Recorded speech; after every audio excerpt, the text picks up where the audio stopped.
Okay, I'm live. Oh my gosh, and it looks like... What is going on with... Oh my... I just noticed that my live split is not the correct layout, and I don't know why that is. Can I just drag and drop the layout on it? Like that. It just disappeared. Oh, there it is. Okay. But is it appearing on... Yes, it's appearing on OBS. Alright, cool. Alright, anyways, I'm here. We're gonna stream. Yep. Let's just jump right into the games. Today... What am I starting with first? I think I'm starting with Orrstead first.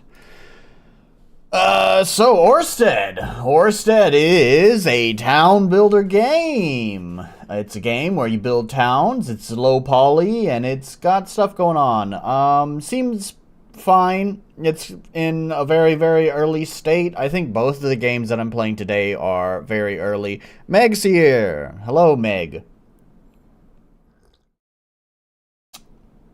Today, I do not have Nigori. I ran out of the sake base, so just drinking the sake straight. So anyways, let's play Orrstead. Looks like it's a Unity game. Do they really want to hedge their bet? Oh, why is it opening on the wrong screen? Don't open on that screen, because then no one can see it. What are you doing? Stop it. I hate that. Sometimes Unity games do that. Nope, and now it just wants to stay on that screen. Okay, can I set it to like window mode and drag it over to the other screen? Okay, it does look like I can do that. Please come over here. This is where I want you. And you can't see it now. Oh, there it is. Alright. We're going to turn this on. And we're going to set it to properties. And we're going to set it to Orrstead. Okay. And we're going to... Yeah. Oh, wait. But... technical difficulties. Oh, yeah. That should be fine. Okay. Alright. So, how's the volume? Really quiet.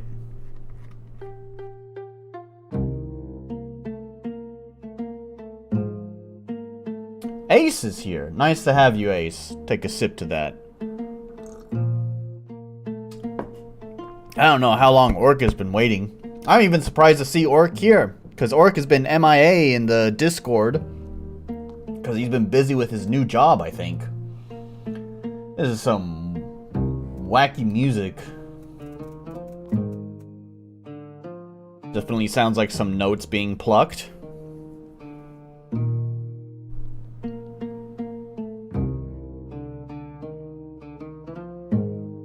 Yeah, those are notes. Okay, so this is a city builder game. We're gonna start small since that's the default selected. Generate. Oh. You get a preview of the map. Neat. Although the difference is not... Okay, that one's pretty noticeable. There we go, there's a little island there. So is this grid-based? I imagine it is. Oh, there's a little dot floating around out here. Yeah, whatever. Let's go with this. Wow, that was loud in my headphones. Oh, and we're just diving right into it. Alright. So we have a mouse. Oh, wow, that is... Wow, that doesn't feel like it's actually moving the camera in and out. It feels like it's actually zooming in. Like the field of view gets tighter as you move in. I don't like that.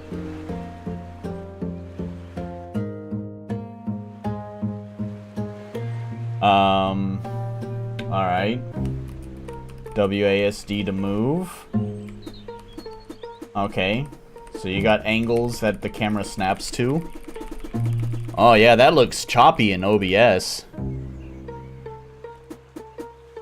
I think one thing I can do, hang on, that might improve OBS's performance, maybe.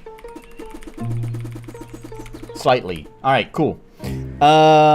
Anyways. So, what do we have? Oh, it's just a power plant? And I guess you just put it near a river. Put it right there. Okay. And a road.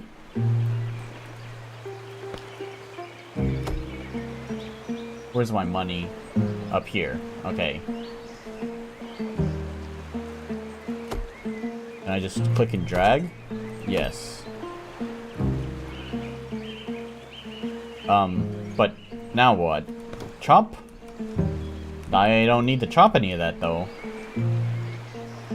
Where are the maids at? The maids are next.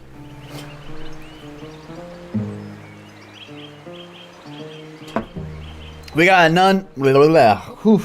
Sorry. We got a hard liquor today.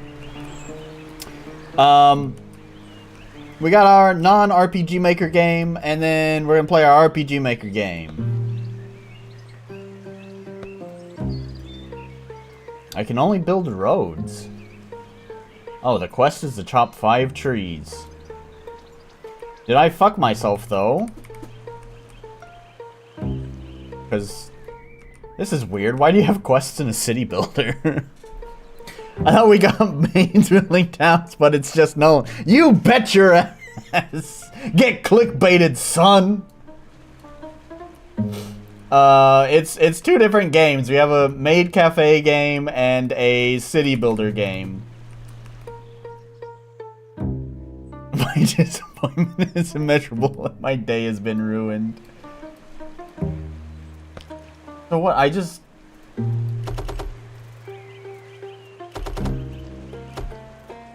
Okay, now I have reached the trees.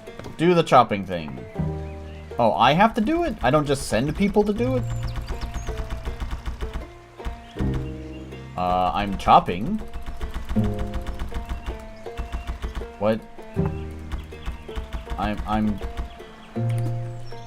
What am I supposed to do? Oh! Okay, someone is going to it. I see. I don't like that. It feels like the kind of feedback feels like I'm doing it with my clicks, but I'm actually indicating, I guess, my dudes to go and do it.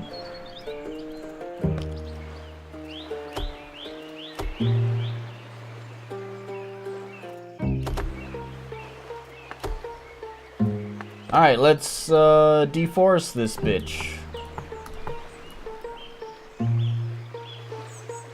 There you go. Cut it down. How do we... Okay, we have 3 people there. Alright, neat.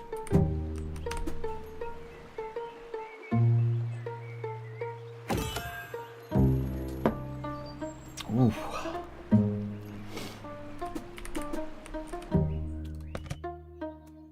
We got a stockpile. Okay. Does it say what that does? Like, I can... Lumberjack's treasure trove. What a useless description. I mean, it shows all the wood going there, so I assume it just stores the wood.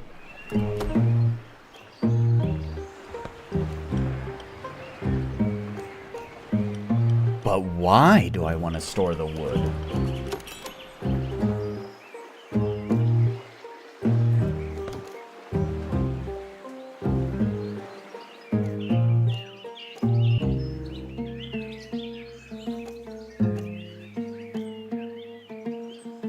You know, one thing I'm even wondering, I didn't even, like, title it, like, Maid... Wait.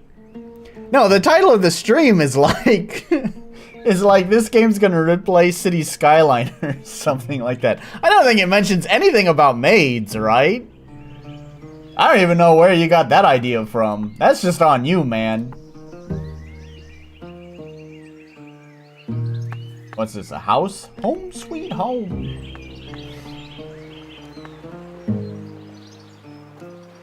The thumbnail? Yeah? Well, there's 2 games. On the left side is one game, and on the right side is the other game.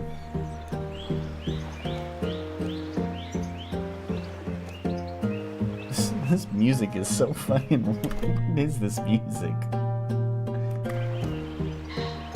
Oh yeah, is there... Okay, there are 2 speeds. Okay, I don't know, let's just put, like, houses here? I don't know why I want to put houses. What do the houses do?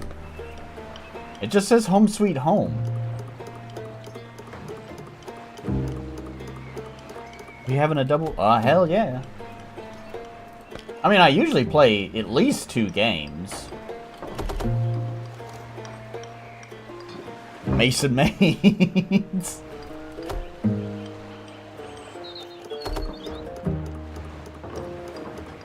Guess we'll just kind of go for a grid layout here. Not enough wisdom.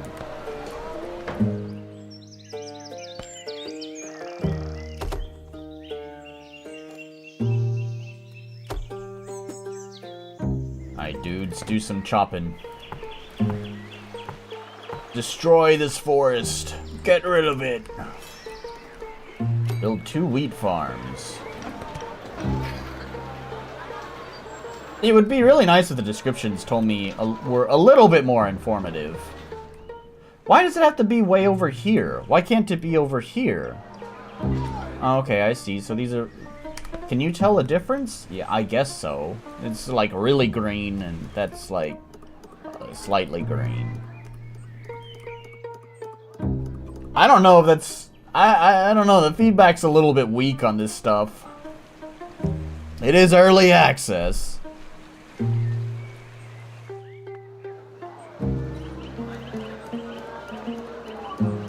Water? Oh, you're saying where to place the wheat field. I'm also not sure what the blue border is. There's like a white border, like...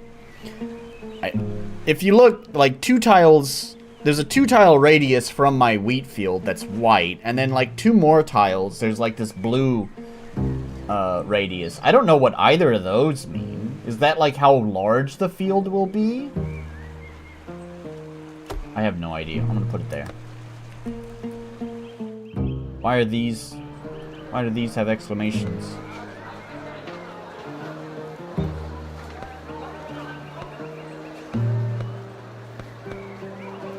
No nearby market?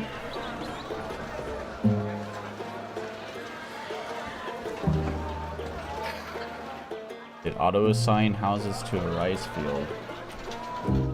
Man, your guess is as good as mine. I honestly have no idea with this game. Like, you're seeing everything I'm seeing, right?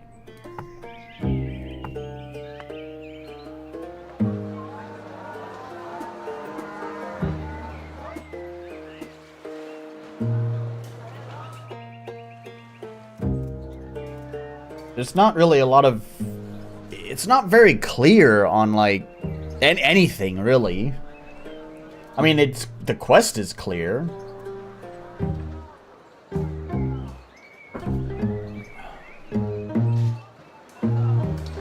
But other than the quest, I don't know, everything else is a little bit vague.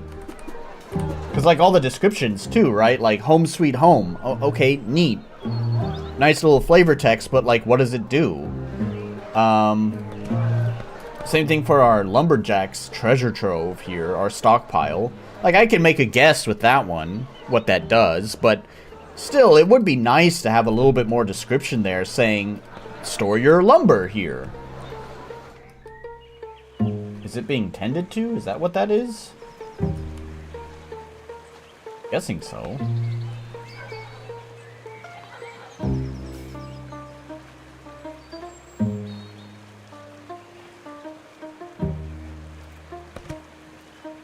Can I just put another one? How about another one as well? Just, fuck it, just lay them out. And you know what? We'll just, create a little neighborhood right here. Okay, not enough wisdom. Never mind. Is there a... There is a demolish. I was gonna build a little neighborhood over here, but it seems like that, that's not needed. Alright, now we're gonna build a granary.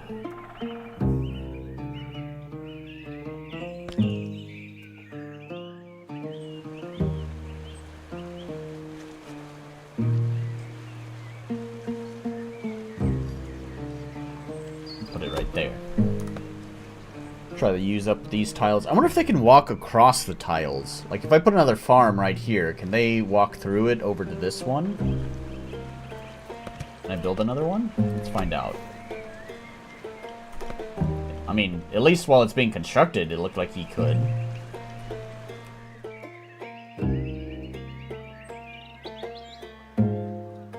It's quite the long commute home.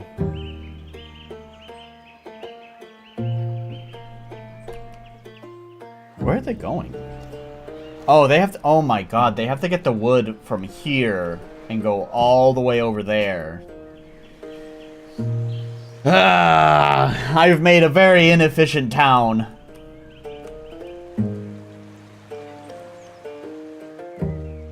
That's because I didn't know what the fuck was going on.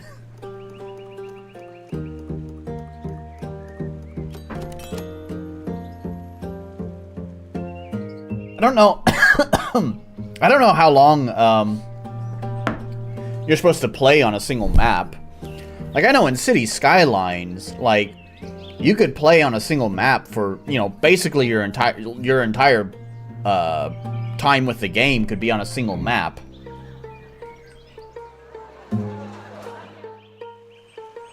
I wonder how... I don't... Did you fuck up your typing there? I don't know what you mean.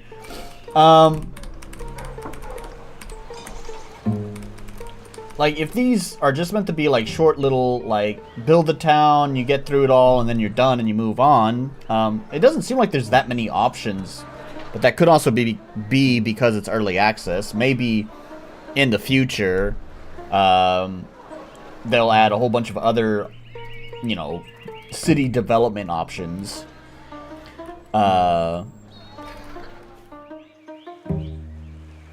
So anyways, I don't know how long you're expected to play on a single map. If it's supposed to be for a long time, it would be nice if they, like... I know it's randomly generated, but I don't know, for the first map, I don't know, it might be nice. Or if there's a tutorial map, that would be good. Or otherwise, the first map should be, like, mindful of where it, like, places stuff. So to try to push the player into,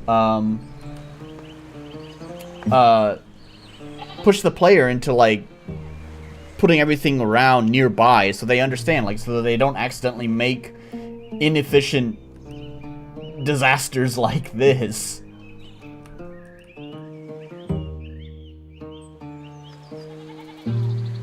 Alright, we want to build a market. Market. Well, let's split the difference and put it, like, kind of halfway.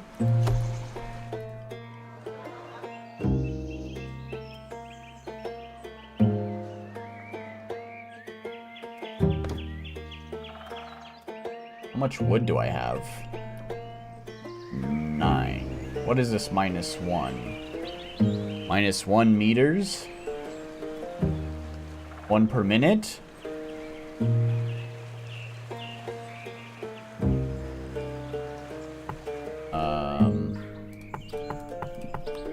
Let's get some more wood.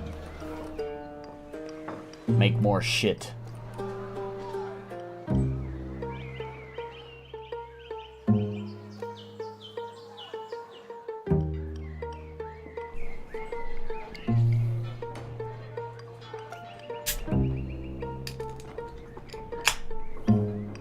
Oh, you lose wood per minute? Do I lose wood per minute? Or is that just because I'm crafting something? That would kind of suck if wood just annihilates itself after a certain amount of time.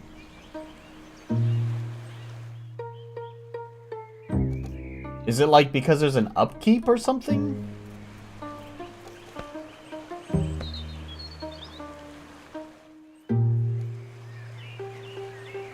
I wonder if I can move that.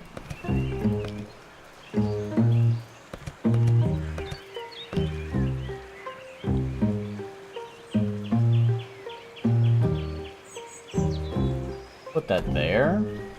And then, what happens if I destroy this? Where does the wood go? Oh, the wood just burns up. Okay. Well, now I have 0 wood, and I'm losing 3 a minute, so do I go into wood debt? What happens now?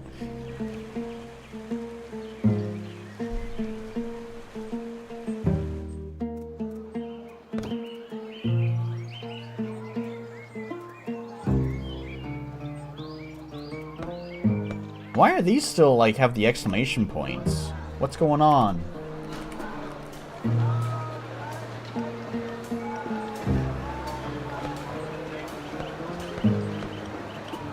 Who knows?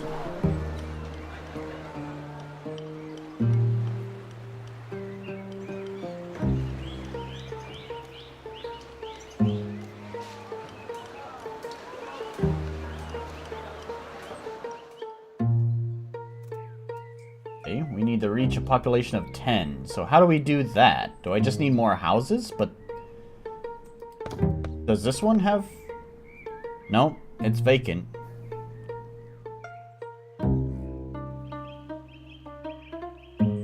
Need to have both the houses and the granary close.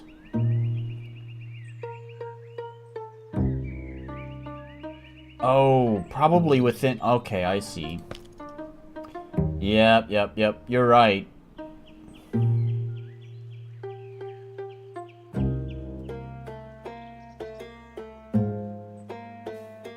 Okay. So, what if we do it like that?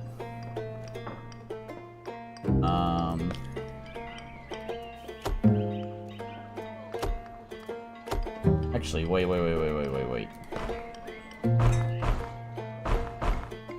If I put this here, yep.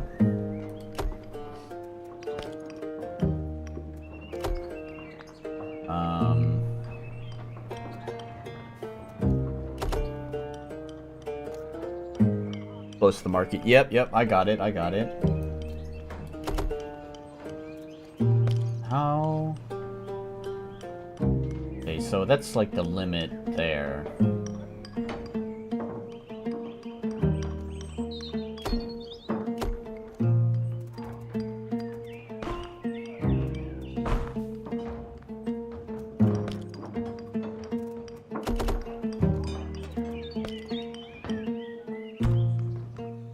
Oh, not enough money. Oh, does it increase for each house? Well, anyways, we're gonna get rid of these ones here.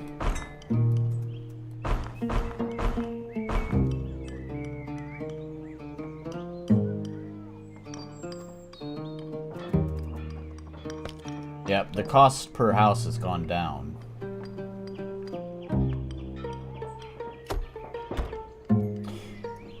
Well, damn it.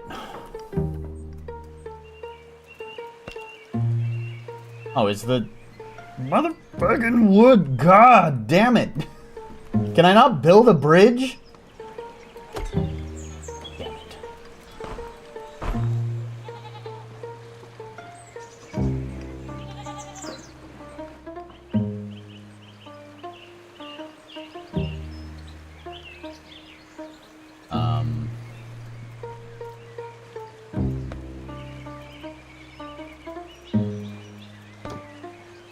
Where is it? Where's this?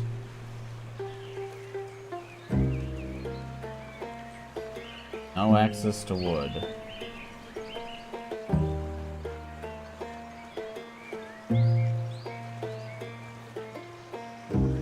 Why is everyone hungry?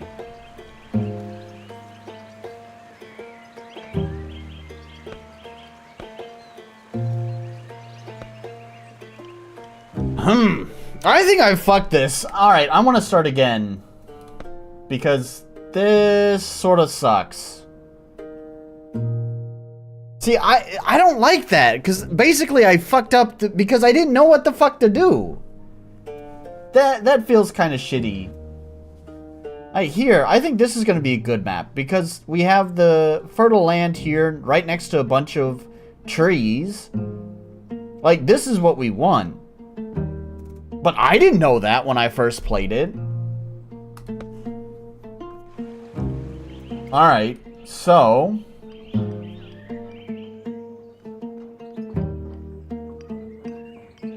we're gonna put this here. Okay, there we go. And look, we can start right away just chopping shit.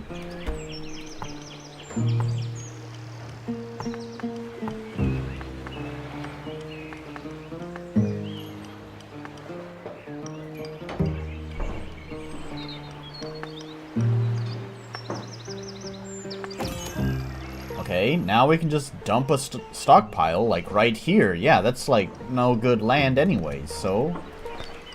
perfect, just put it right there.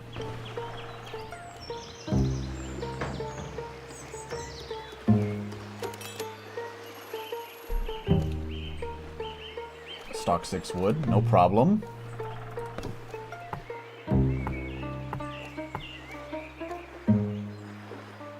Like, this is definitely gonna go... I think this is gonna go much better, much faster. Like, I like the part of city builders of trying to figure out the most efficient way. But, like, if I don't even know how to make it efficient from the very beginning, it just feels really cheap. Like, there are secret techniques and, like, more optimized routes that you can logic, but I haven't been given all of the information to logic that out yet, right? So it feels a little bit cheap. Once I have all that information, then it's down to me to optimize shit. But I need to have that information first, so that's what made that feel, you know, kind of unfair. Alright, build 2 homes. We can do that. Here's what I want to do. So we're gonna put like all our farms here, right? So maybe we'll have the market here, or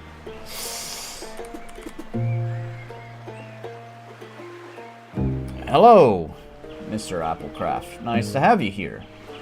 Yeah, where do we want to put this?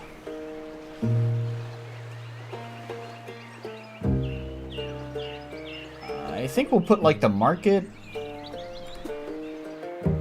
here. So... oh gosh, a tree just exploded from the ground.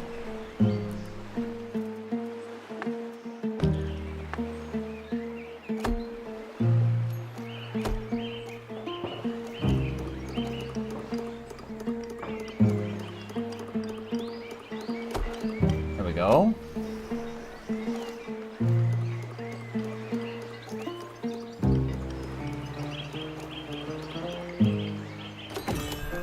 The little animation is kind of cute, though.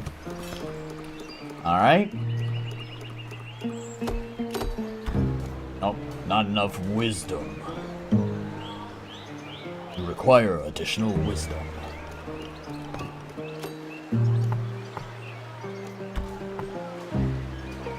Get some of these trees cut down. They're in the way! You gotta move! Build a granary!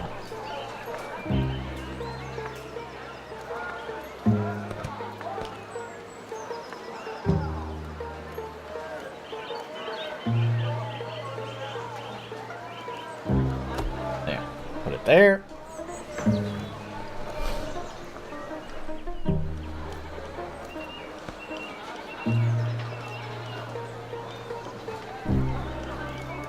Oh, great Kazoo, tell the secrets of farming. I think I've got this figured out now. This feels a lot better now that I know what I'm doing.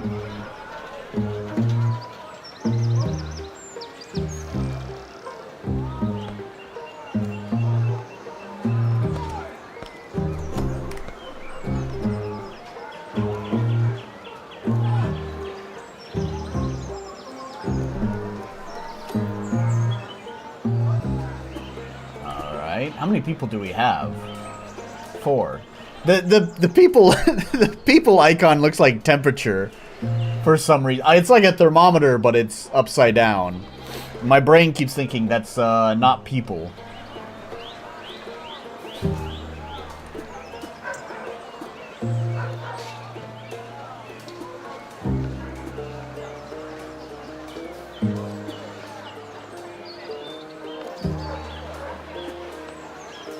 Yeah, there we go. Now things are going.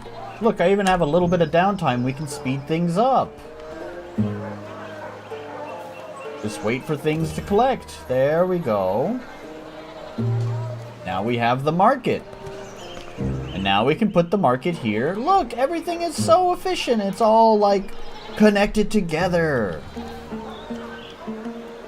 I think I want to do it like this. Sort of hate to waste my fertile land with footpath, but whatever, it's okay.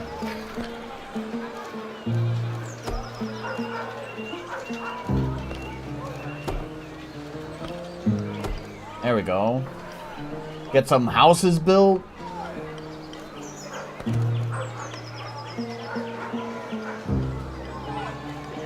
I need some more wood.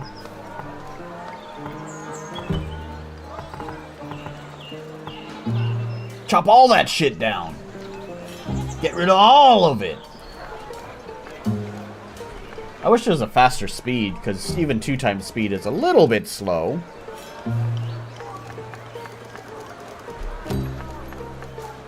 A lot of these games usually have 3 times speed.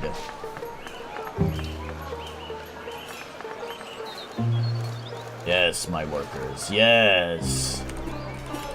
Beautiful. Destroy the environment. Oops. We want 1. There we go. Lumberjack.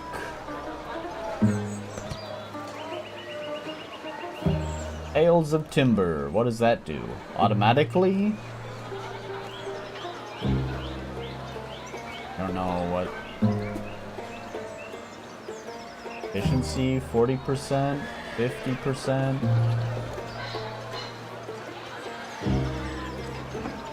Seems like 50% is the best I'm gonna get. Oh, there's a 60% there. Alright, let's do that 60%. I guess it's gonna chop down the trees automatically?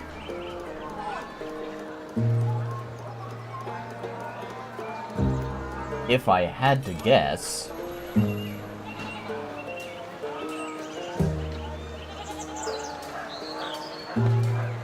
Alright. Let's go back to building.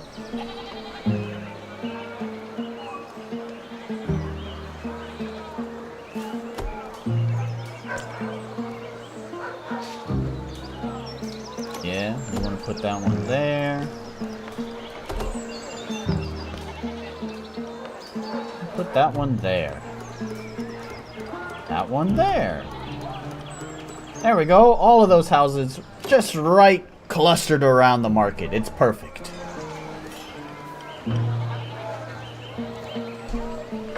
Why is that? What's wrong with that house?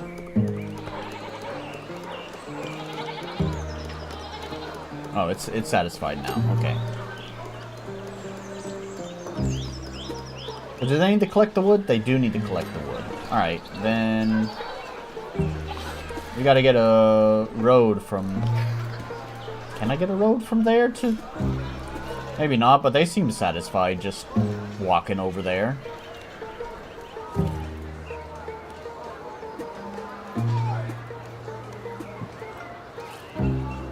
So I guess ideally with the lumberjack, you'd probably want it to be near your town? Again, to just optimize things?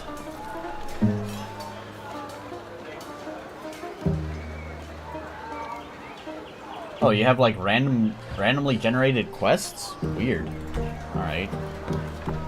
I didn't realize that there's a timer on that, so it's probably too late now. Yeah, too late. Oh well.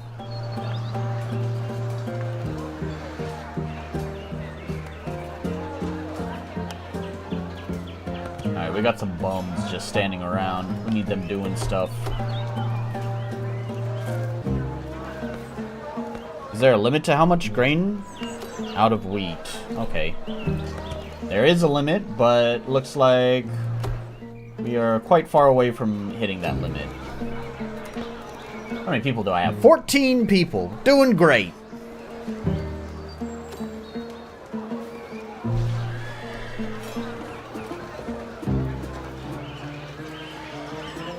Why is this house unhappy? What's wrong with you? You seem happy. I don't know what's wrong. Oh, it's the granary. It's out of wheat. Yes, I know. We're working on it. Look at all these people farming, alright?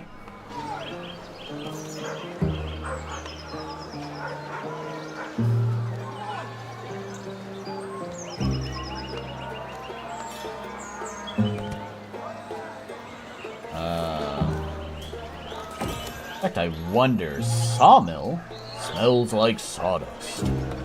What does that do? Oh, right. This game doesn't tell you what any of this shit does. Wants to be close to my lumber yard. Why is that?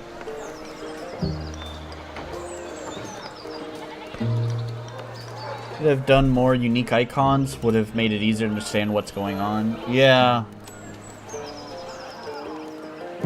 I kind of get lost in the menus down here too, because I mean, like, your town building and your industry building look pretty similar.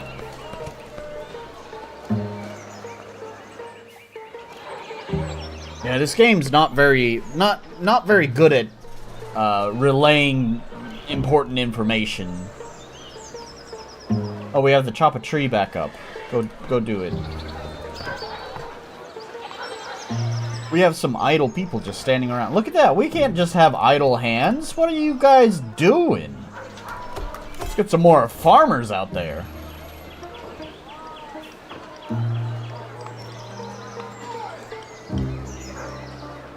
Can we get another lumberjack? Nice, too close to a lumberjack. Okay, well, we can get that 50%, right? Oh, look, that's pretty close right there, and that's 50%. Yeah, I like how close that is. Let's do that.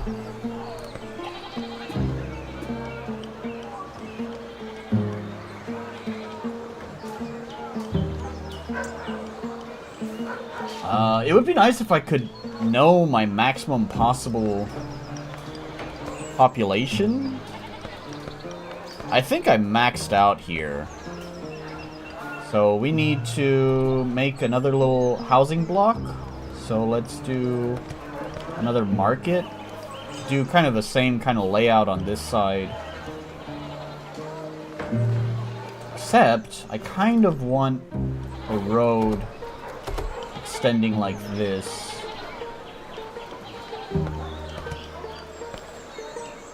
So maybe put the... I don't know how efficient this is gonna be. Ooh, I know. Wait. We're just gonna have it come off here. Get rid of that tree. And now we'll put the market there. Put the house there, there. There.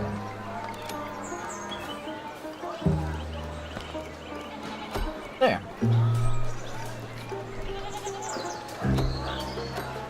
We're gonna waste a tile right there, but it's fine. Kind of wasting these two tiles here as well. I mean, what else am I gonna do with them?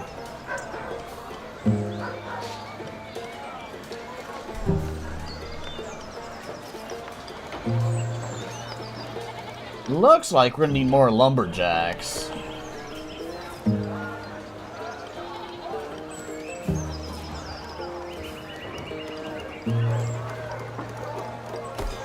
%.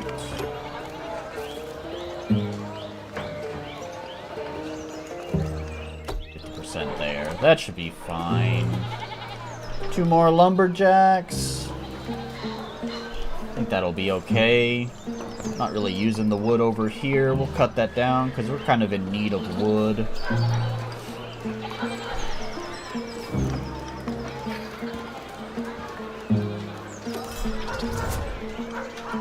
frenzy. 7 times all wisdom gains. Ah, hell yeah. For 1 minute.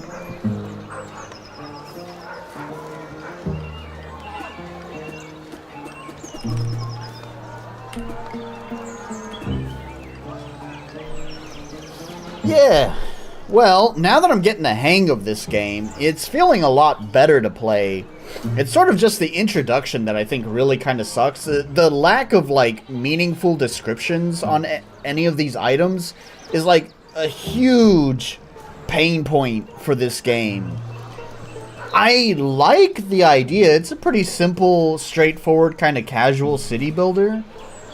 Like, man, City Skylines can get, like, pretty fucking intense when you start getting late game, having to manage traffic and all that. I don't know if this gets intense like that late game, but, so far, you know, it feels pretty easy going, which, I'm a fan of.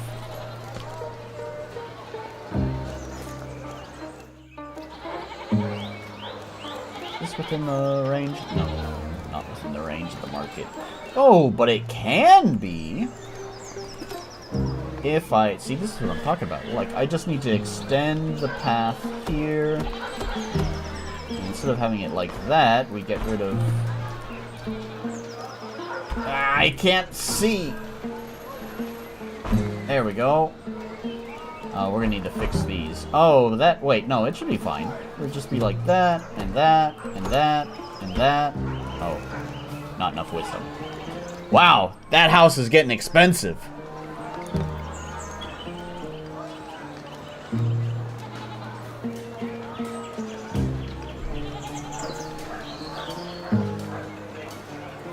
Transit. Oh my gosh.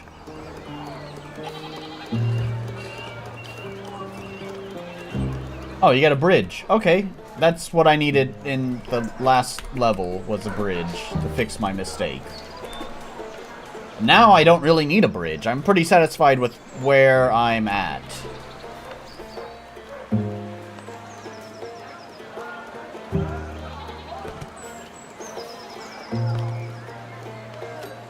Not enough wisdom.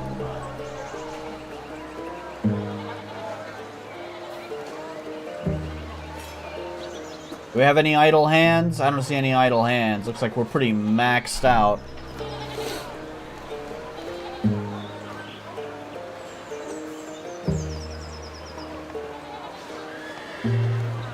Oh no, I missed the chop a tree one. Go do it, quickly! Quickly! You have 10 seconds! Alright!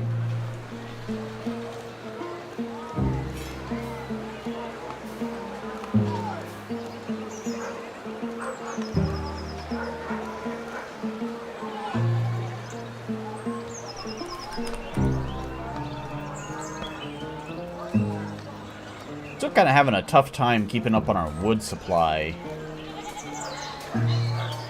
Where does the wood even go? I'm not building anything.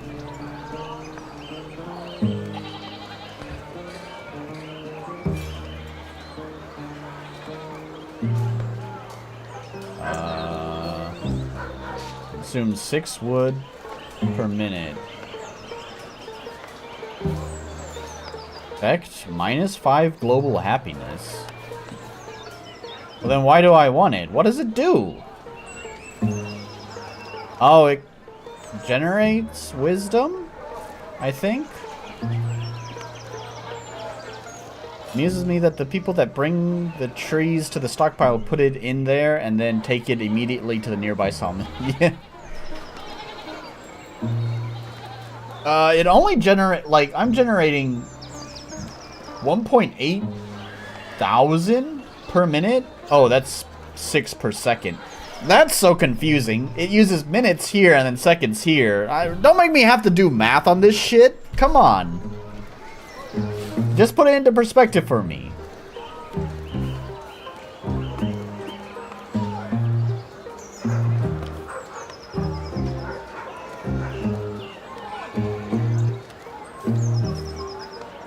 See, I don't like how much wood it's eating up. It's like having a tough time, like, getting a stockpile going.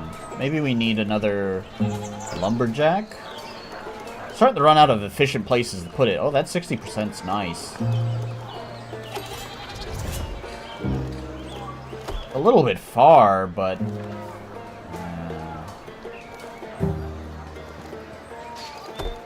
do one there.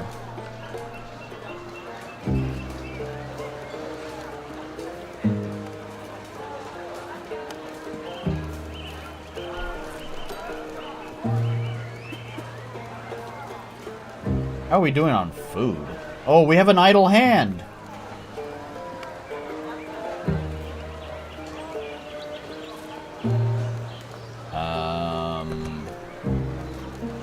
What do we really need? I guess we could use another house? Then we just have more idle hands. I guess we need,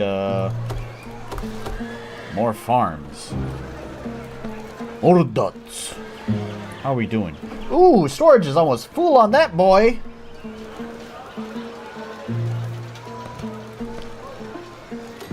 Needs a road.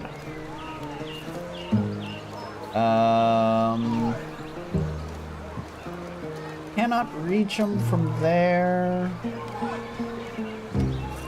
That's, I'll put it there. Hate to waste my fertile land like that, but it's okay. Got lots of fertile land around it.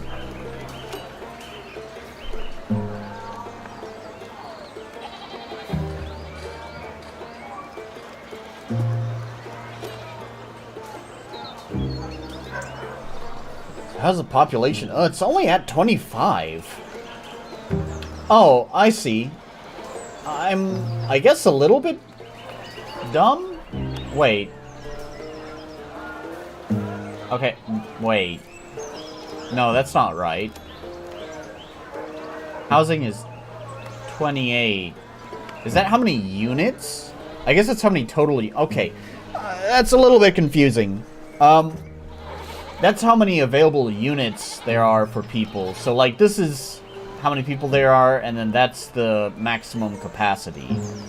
I thought that's how many houses there were, which means if that was how many houses there were, it would actually be double that, because each house can hold 2 people.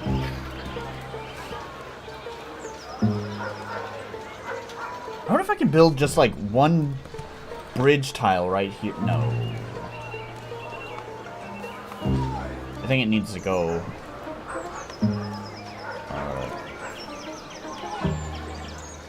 I see. Yeah. Okay. No.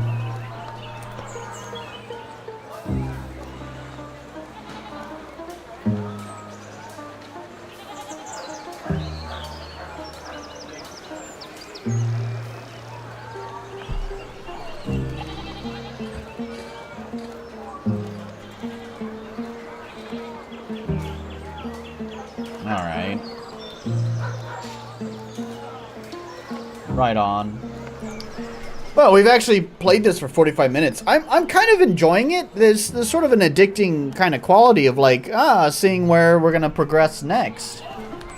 Let's speed things up. Let's see if we can actually get to that 30 population and see what we unlock next.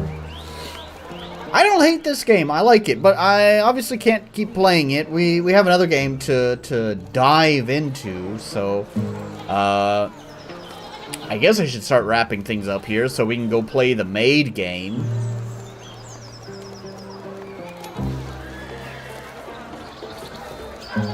I don't really know how to increase the population, though, because I've been sitting at 25 for a while now. I still have 3 units, so...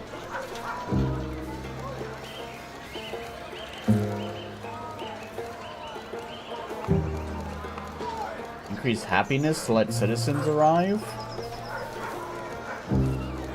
How do I increase happiness? Does markets increase happiness? Nope.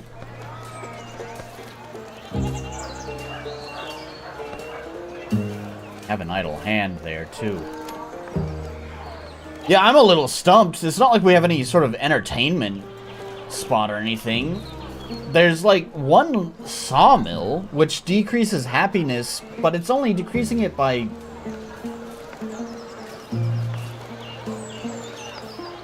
I don't know. I guess it's decreasing it by a lot. I don't know. Let's remove it and see if that improves things. Okay, there we go. I guess so. Well, that's really stupid. That means you're gonna get stuck. Eventually, you're gonna hit that brick wall if there's no other way to increase happiness. They told me to build the fucking thing, right? They told me to build that. They told me to build that, the sawmill. So I built it, and then I shouldn't have built it because it just decreased happiness. I guess it was giving me a lot of money, though. And I guess we need more houses.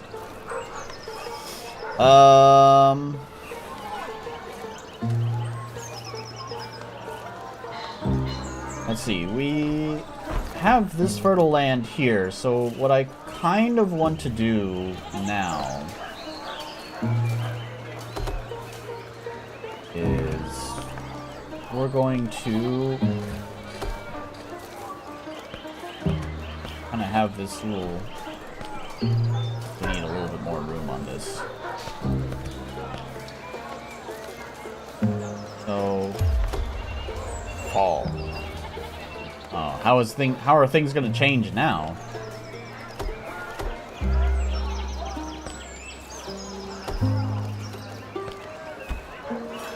No money! Hay bale unlocked. What does a hay bale do? Build a path. I can build a path.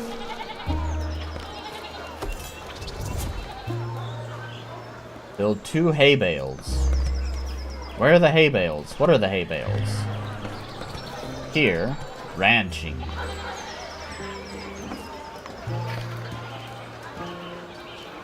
I see. Okay.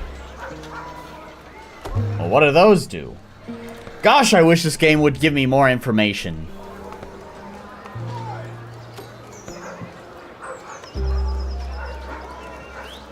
Okay, it just generates wisdom. Okay.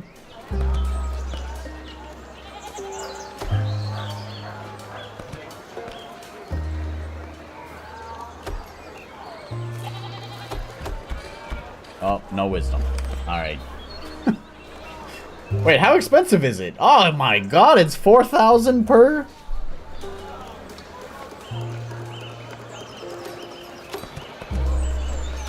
What do we need? We need the granary.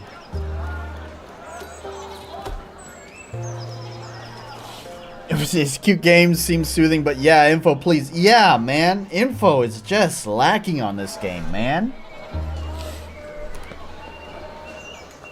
Like building the sawmill earlier too, like I didn't know, like that's the thing, right? Okay, pause. It's probably time for me to stop anyway. I said okay, I think, oh, there it is. Oh, okay, alright. It doesn't matter. It's probably time for me to stop this game anyways. So, like, let's go back to that sawmill thing, right? Okay, I only knew that it was decreasing happiness because I happened to click on it. God, I feel like there's like a sneeze on the cusp. I can feel it. It's like right there. It wants to go. Is it gonna happen? That tickle is that whatever. Anyways, so like I only knew it was decreasing happiness because I happened to click on it and it told me. But like, can you imagine like someone like that's a brick wall, right? Because there's nothing else to increase happiness right now. The only way I can generate happiness is just what exists. There is no like increase happiness thing, and that thing like demolishes happiness. So it's kind of like I feel like a lot of people would hit that point and not know how to progress further because they don't realize the fucking sawmill is destroying the happiness. Yeah, I don't know, like that feels like kind of an oversight here. Oh, the lumberjacks decrease happiness too?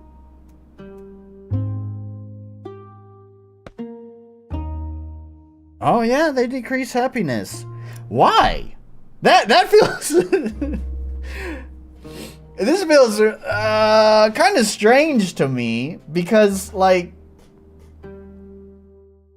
So, like, basically what it's saying is, like, the lumberjacks, which in this game world seem to be the more environmentally friendly way to go, because they are not completely wrecking the forest, right? The forest doesn't get completely destroyed by having the lumberjack there. It stays in place. So, in this game's logic, the lumberjack is the more environmentally friendly way to go. However, people are more happy when you are just chopping the wood yourself. When you are destroying the forest, when you're chopping it down and completely wiping it out. What? What is that logic? I didn't assume these... This is exactly what I was talking about with the sawmill. I didn't think these things were destroying happiness. I just so happened to notice that right now. I didn't think they were destroying happiness because it didn't say anything about that. And I don't know, I guess that's just the way my brain was working, is like, oh, well, these are not completely obliterating the forest, so that should also mean maybe people are happier or something. Or it wouldn't affect the happiness at all. I don't know. Anyways. It's fun. But yeah, there's a huge clarity problem on this game.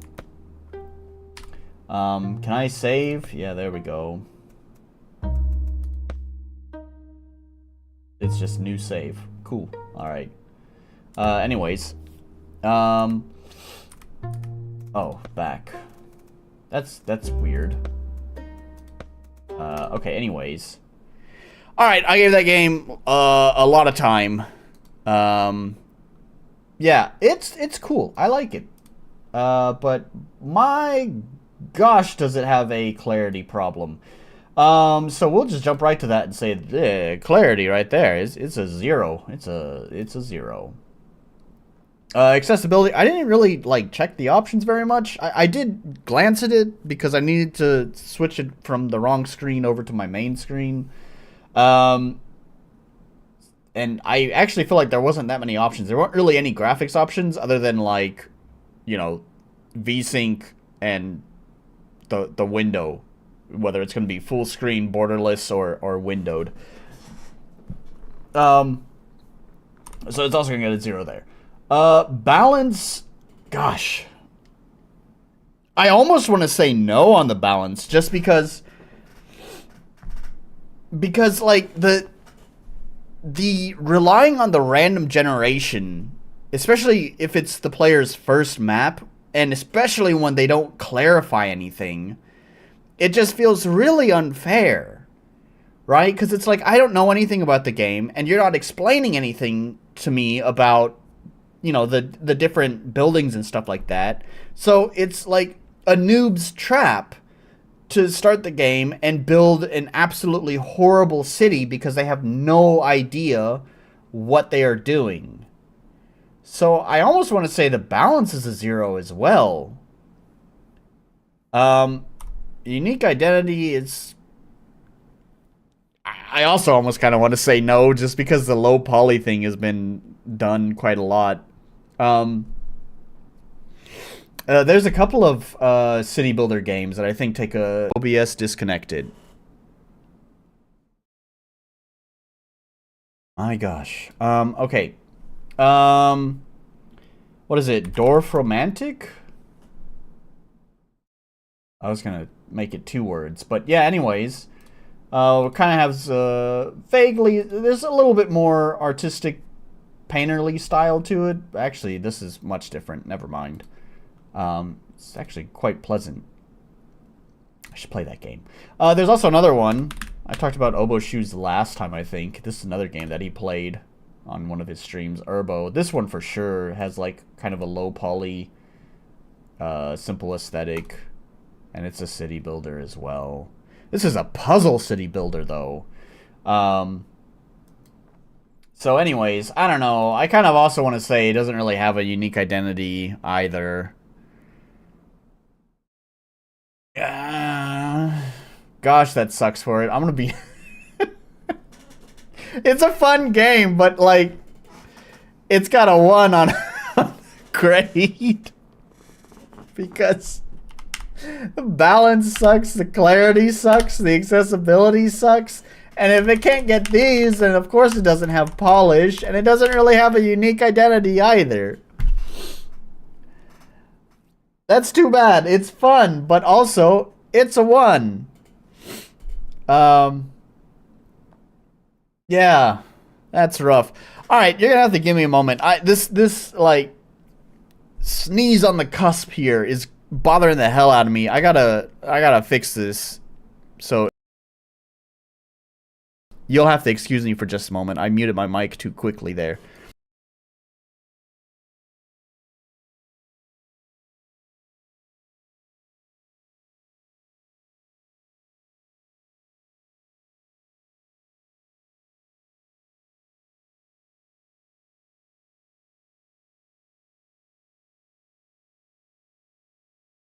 Alright. We got that fixed. Okay, so anyways, yeah, I don't know. I feel bad that it's just a 1, but I guess it is early access. Like very, very alpha. So, yeah, it's a 1. I definitely think, like, the 2 big things that they need to address is definitely the clarity and, like, starting the game off. Like, when you first launch the game, I feel like there should be a tutorial map, and it should try to encourage players to play the tutorial map. And the tutorial map should not be randomly generated. It should not be randomly generated, and therefore they could make sure that they could control, like, all the variables and make sure that the player, like, sets the location in the prime real estate to have a good start and understand how things work and what things do. So, anyways, so I don't know if I really have any just chatting points for today. You know, normally this would be my just chatting time, but do I have anything? Tritium's here. The next game that we're going to play, I noticed that you have already played and left a review on. So don't spoil things for me. Yeah, I don't know. Do I have anything that I wanted to chat about? I don't think so. There's no drama to talk about. No neat stuff going on that's relevant to the channel to talk about. Yeah. I got nothing for the just chatting section. You know, if I think of anything to bring up after the Maid game here, maybe we'll have a chat about that, but you know, other than that, I don't have anything to talk about, so that's okay. I think the just chatting section is more of a self-indulgent kind of section. I don't think that many people care about it. That's just for me to chat shit. Of course, I think a lot of people do get excited whenever I have drama to discuss, but no, that's not always the case. Anyways, alright, so this is Miss Lizelle's Maid Cafe. I'm sure this is done on purpose. Well, I don't know. It's sort of weird. This is nitpicking. Totally nitpicking. But not a fan of covering up branding. I feel like Meg had said something about that with someone else's logo the other day. So either your game should just be called Miss Liz's Maid Cafe, or move the prologue thing somewhere else. Is it not Miss Lizelle's?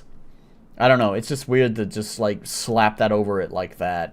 But other than that, all the colors are pretty and you know, popping out. I do have to wonder about these characters, I know this is common with some RPG Maker devs. There is an H game. It's actually Miss Liz Prolog's Maid Cafe, indeed.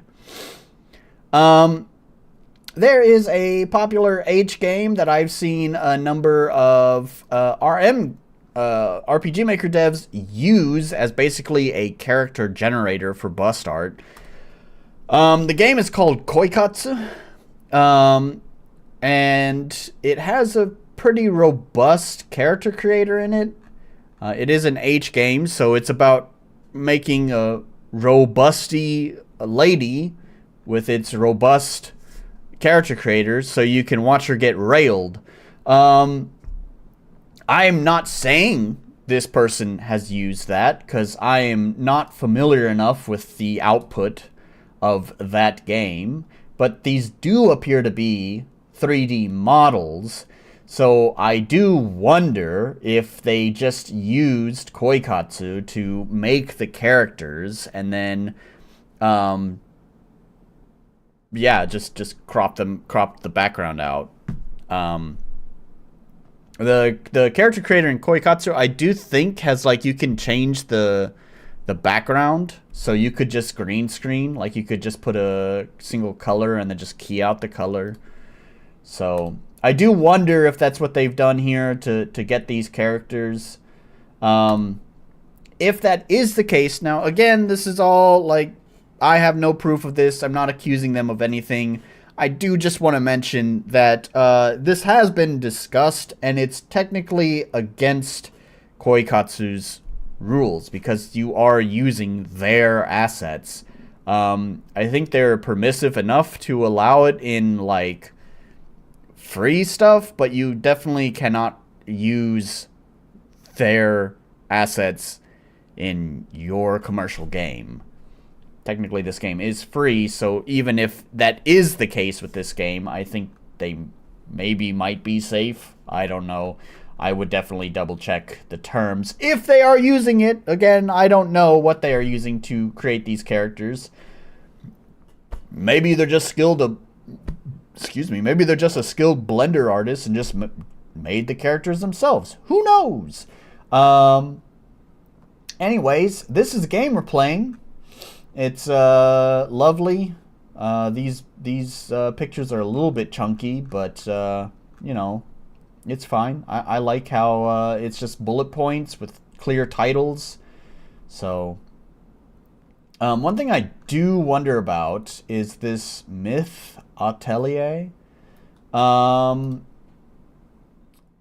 know that one of the other Atelier RM developers is part of the group of developers that, like, obfuscate their plugins. So I don't know if this person is affiliated with them or not. So I would, if they are, I would have concerns of the obfuscation. But anyways, I wonder if they, let's see if we can take a look at that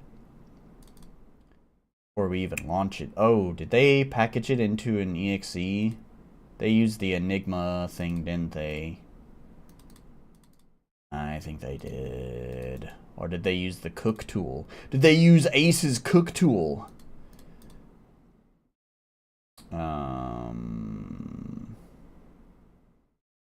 Yeah, this is not good.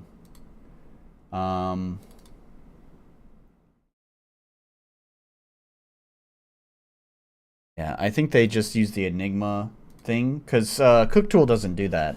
I don't have it, but I know from all the screenshots that Ace has shown that it doesn't just dump it into an exe. So I think they used like something like the Enigma virtual box or something like that to generate this exe, and this is like not good. It causes a lot of compatibility problems.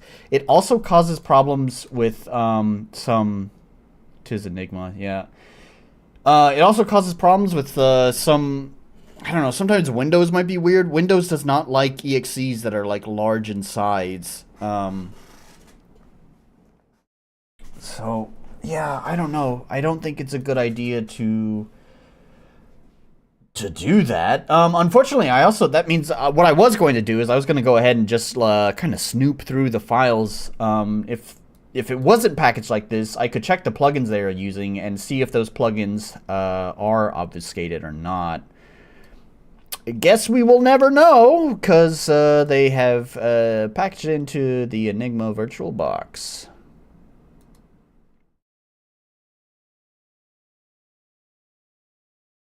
Yeah, not help that I can sometimes throw false positives. Yeah, that's one of the things I was going to say. Yeah.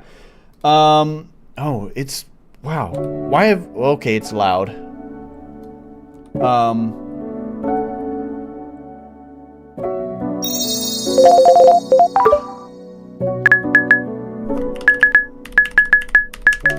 It's cool, it's still on the jump down 20%. And we're at 20%, and is it still loud? No, it seems fine for you guys. Maybe even a little bit on the quiet side. Yeah, that was what I was gonna say. The antivirus things, they are... Oh, gosh, you can't use keyboard? The antivirus software is just... They don't like EXEs that are that large. It'll throw up false positives because it sees an EXE that's, like, way larger than a normal EXE, and it's like, I don't know about that one.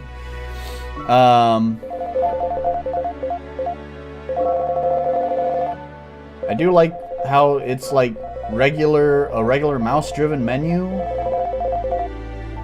Oh, it's mouse only. I don't know if I like that one, though. Oh, does it...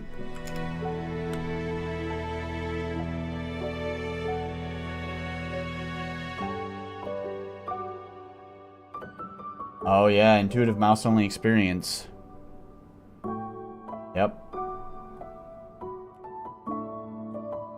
What is going on with the piano there?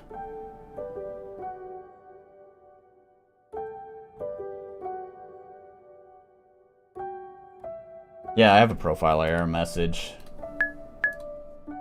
That's what happens because I play a lot of EXE, a lot of EXE games. I play a lot of RPG Maker games on this stream.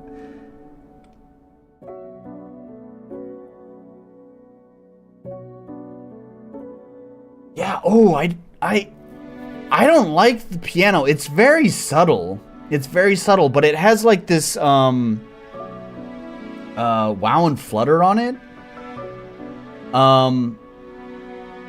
Which is kind of giving it this, like, subtle warble and, like, detuned effect. And that's fine if you're making, you know, chill beats to study to or whatever.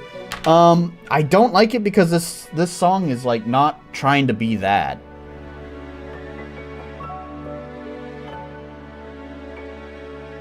It just feels weirdly thrown on there. Pro tip to anyone watching this, edit the package.json file and change the name variables. That will save headaches. Edit the package.json file and change the name variable. You're going to have to expand on that. Is that a fix for the profile error thing? Yeah, and I don't know if I entirely like the mouse-driven thing. Like, it's cool that it's entirely mouse-driven. It can be. That's nice. But it would also be nice if I was given the option to use the keyboard. I'm pretty accustomed to using escape for exiting menus and stuff like that. So it's a little bit surprising when I can't back out of menus using escape.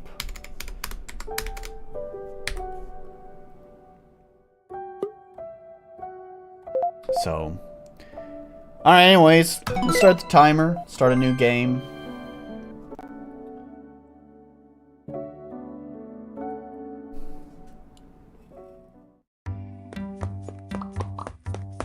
I can't be late again. I thought I set up my alarm an hour. Early. Why can't I have one lucky day just for a change? Alright, we finally got the maids. Yeah, we're here.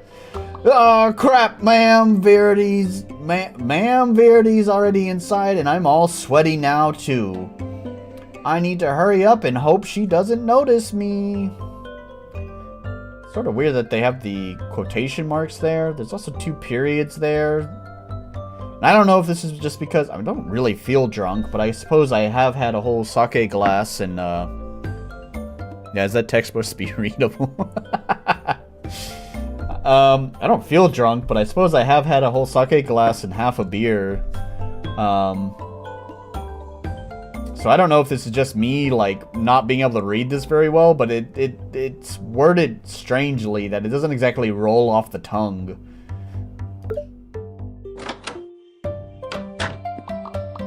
Slowly now. I just need to get to the staff room and and you'll be what, Mallory? I also have a character in my game named Mallory. Although I thought Mallory was a boy's name. Because my character is a boy. Ma'am? Ma'am? That skirt's too short for you. What am I trying to say? That skirt is too short for your type of work. We don't tolerate... I just spat everywhere. I hope my keyboard's waterproof because I just flooded it. We don't tolerate being late here. I thought Liz taught you better. I also spit more again when I said tolerate.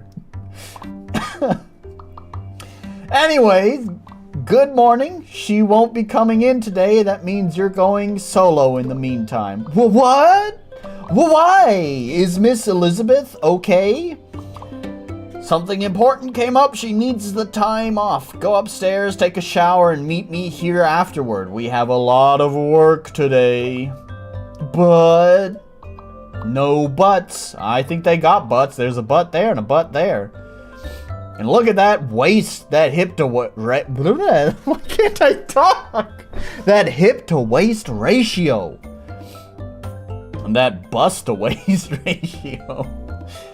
And grab something to eat while you're at it, will you? Yes, ma'am. Sorry.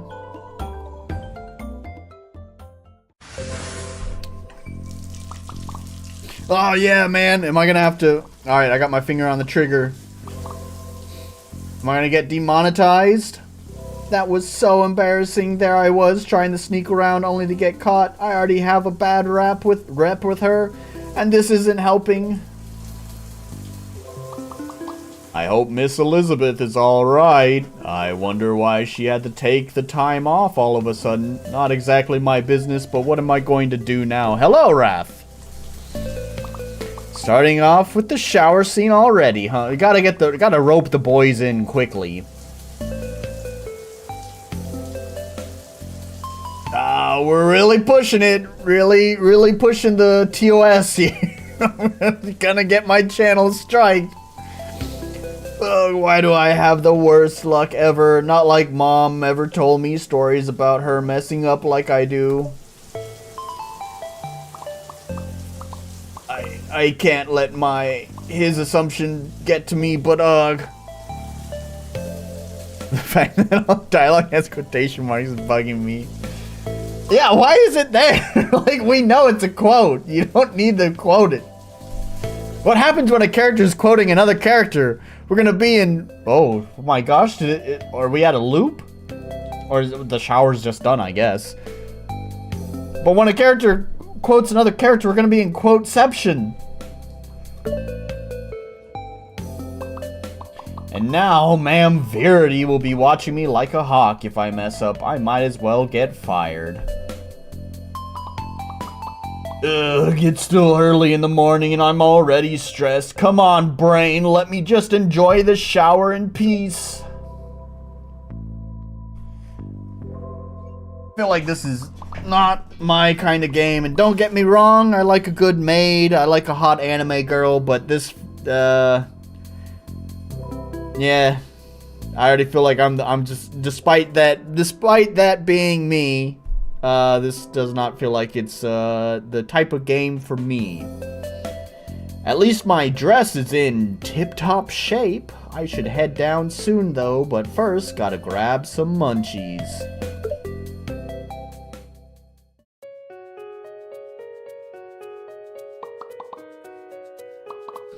Sorry I took so long, ma'am. The water felt too good.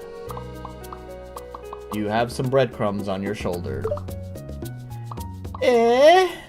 Sorry, just let me just get it off quick. You know what you can get off. Also, something looks weird about this. Yeah, the writing, yeah. And it crashed before you could get to combat, so... Yeah, I saw that. I'm a little bit worried if I'm actually gonna make it there. You gotta read everything in the typical anime girl stereotype voice. Something looks weird about the face. It looks... I think it's because there's the outline here. But it looks like this body is, like, has been... Like, the face has been photoshopped onto the body. That's what I'm trying to say. I can't unsee it now. It's like... I see a different person here with wearing a mask.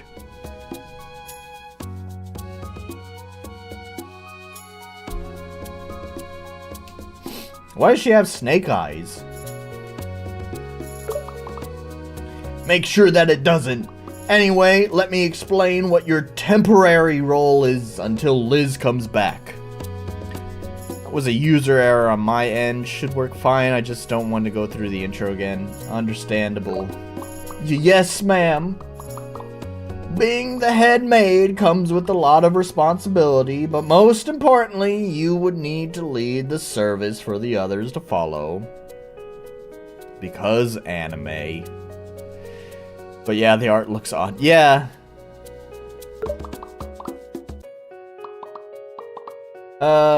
Let's start by preparing yourself for that. The service needs to be fun for you and the customers. It can be stressful, but always handle it with grace. To be a more efficient head maid, you have a set of tools at your disposal. First off, you can select your partner here. Failing to do so, and you would have to do all of it alone. That's some phrasing. Failing to do so, and you would have to do it all. You'd have to do all of it alone. Doesn't exactly roll off the tongue, and I'm pretty sure that's not because I'm drunk. Since we don't have anyone else available, I will be participating in the service as well. This reads like a weird, like, translation, like an automatic translation. Because, like, the word choicing and the phrasing, it's like, it doesn't have, like, the proper cadence of, like, normal English speaking, right? And I will be participating in the service as well. And, like, the strangely vague, like, the service. What service? Sorry, is this person from... Can we find out? Is English their native language?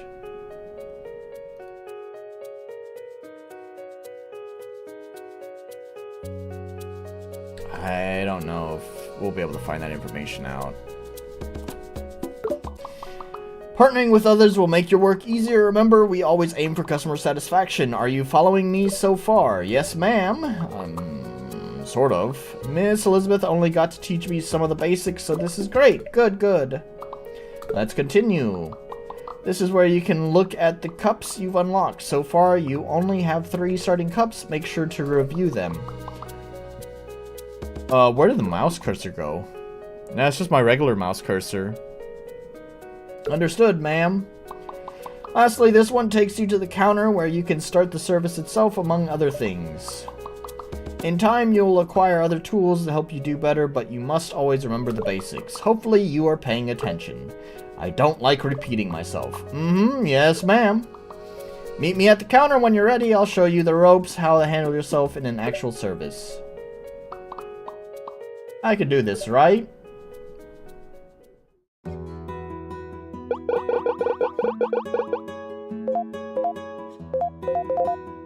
Feels like it's weirdly slightly delayed.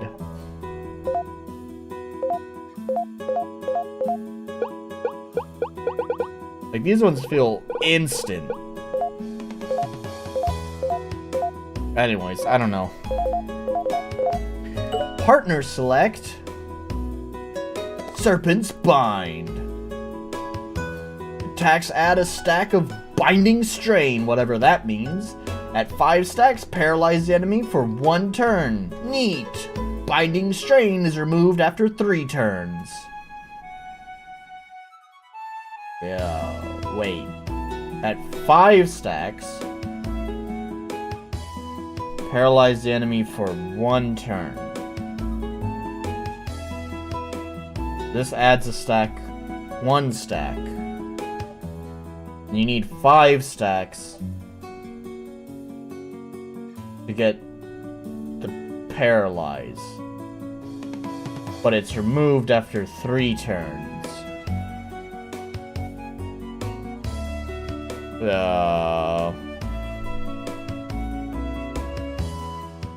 Wait. Oh, this is not the building game. No. It's apparently a deck building game, so I'm hopefully there would be other ways to apply more stacks, because at least by default right now this is totally useless because it takes 5 stacks to even get 1 turn of paralyzed. That sounds so useless. If it takes, I don't know. I'm judging this too early, to be fair, but that right now sounds pretty useless based on my knowledge of how, you know, turn-based combat goes. We can apply 1 stack per turn, which means it would take 5 turns to be able to disable the enemy for 1. That is a hell of a setup for a very minor payoff. But even still, in order to get that payoff, it needs to happen within 3 turns. Because if it doesn't happen within 3 turns, all of your effort is just wiped out. What? I sure hope there are other easier ways to apply binding.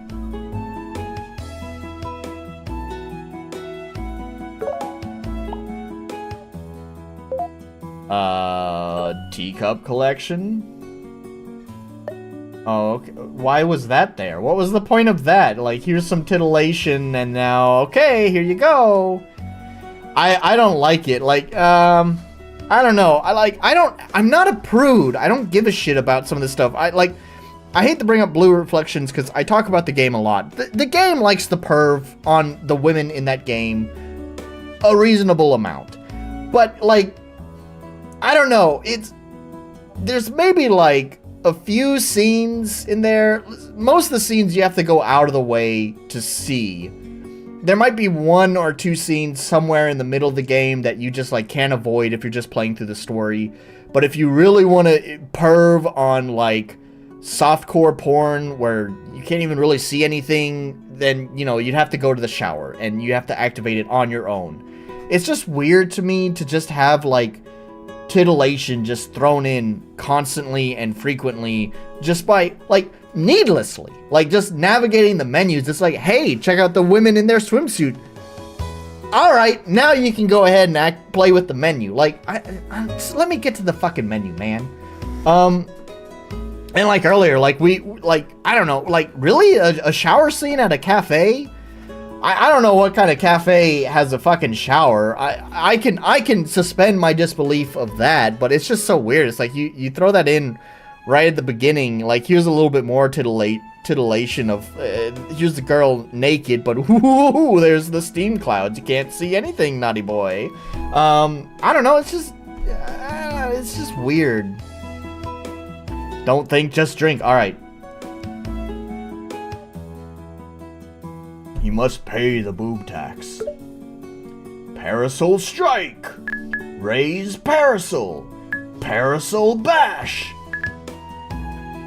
Deal 5 damage. Gain 1 block point.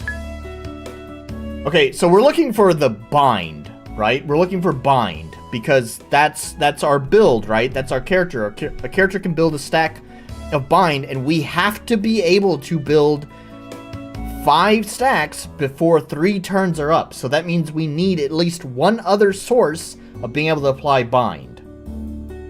So this is not applying bind.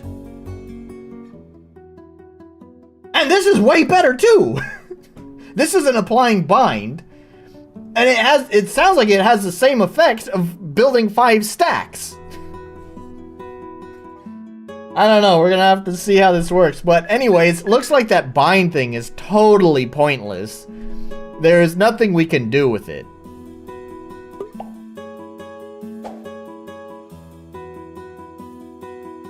I should have paid attention to the tutorial.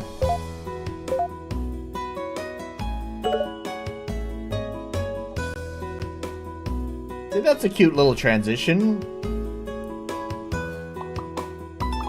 What the fuck is this combat? Well, I don't know. We haven't gotten to the combat yet. I missed what they said.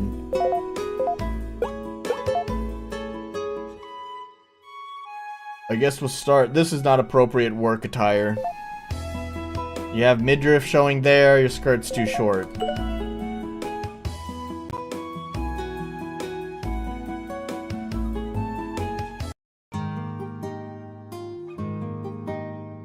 I'm wondering if there's any AI generated art in this too.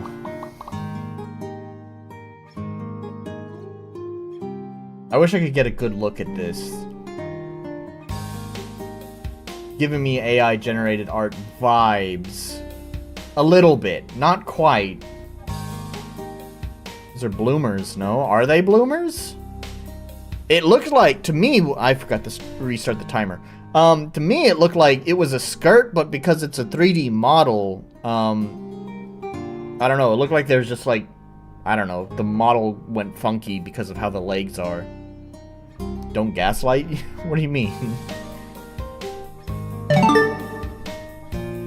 Apologies for any delay, ma'am. I wanted to make sure I understand everything before moving on to the next step. Better than coming ill-prepared. Let's start. Our cafe won't stand out without something unique to entertain our customers. That's where our maids come in. Dungeons and Teacups, a card game themed to fit the... Please don't auto-scroll like that. I've only seen Miss Elizabeth play. She said... Why was that even an interruption? She said she would teach me one day, but we never really got to it yet.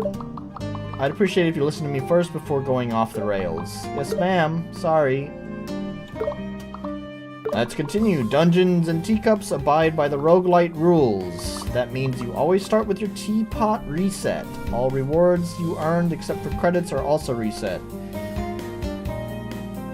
It's a little weird to mention the roguelite rules. Oh, that looks out of place. Oh, yeah. I just noticed that. Wow, I wasn't paying attention. You can't see it. Let me hide my camera for a moment. There you go. So, wow, this looks weird. So, like, they clearly have their own aesthetic going on here. Like, you know, soft pastel colors, smooth around it lines. Everything's very round appropriately. We like large round things. So it's kind of weird that they break this aesthetic of roundness for like pixel art down here and pixel art here as well. It just feels sort of clashing with the rest of the design. It's a UI, I guess. Yeah, I mean, it is, but I don't know. It's like there's been so much care and attention going into the appearance of other menus and things, or just the aesthetic overall, that it just feels sort of weird that it's like here, nah, fuck it. It is early, so maybe it's on, I hope that it's on their docket of things to be fixed in the future. Let's get the camera back in here. Here's where you can monitor your HP. Lose it all and you lose the game, of course. It also houses your current credits and your teapot. The teapot is where you can view all your current teacups. That's not where teacups go. It's always wise to remember which teacups you have so you can properly build a strategy. Speaking of strategy, this is a node. Triggering one will activate its effect. This one specifically is a battle node. Battle nodes contain monsters you have to fight to get a variety of rewards, such as more teacups and credits. As for battle itself, you will learn more through experience rather than me explaining them to you. It's so weird. It's so weird. You spend so much time explaining the absolute basics of the game, like, this is your health. When it reaches 0, uh-oh, it's game over. Here is your menu. You click on things to look at the menu thing. You can explain all that, but then it's like, combat. Yeah, you can figure it out. You're smart, kiddo. You got it, buddy. Buddy, come on. You don't need an explanation. You don't need it. You're smart, buddy. You know you're smart, buddy. It's the typical roguelite thing, I think is what it is. And I hate this shit. It's like, it's the same thing as the previous game I was just playing, except the previous game wasn't a roguelite. It's like, we're going to fuck you on understanding how to play this game, so that way we can extract more playtime out of you. It's content! You fucked up because you didn't know what you're doing. It's not because we didn't bother to teach you how to play, it's because you suck. But don't worry, that's the game. Keep bashing your head against that brick wall and eventually you'll get good. As for, okay. I didn't know that it's this complex. It's a bit what is overwhelming? So far, we've said when meter reaches 0, you are dead. What is complex about this so far? Just remember, losing's not the end of the world, so play to enjoy, and your customers will also feel the same. Yes, ma'am. This one, that's actually good point, Wrath, by the way. Good point. I'm kind of confused about what this game is like who is this game's target audience? Because it feels like it's trying to be kind of like a very approachable, like kind of casual gamer, just with the aesthetic, and you know, it's all mouse driven. So like, don't worry, you don't need to use that other hand. You can just keep that hand free. Keep it on your drink. You know, keep it open for a snack. You don't.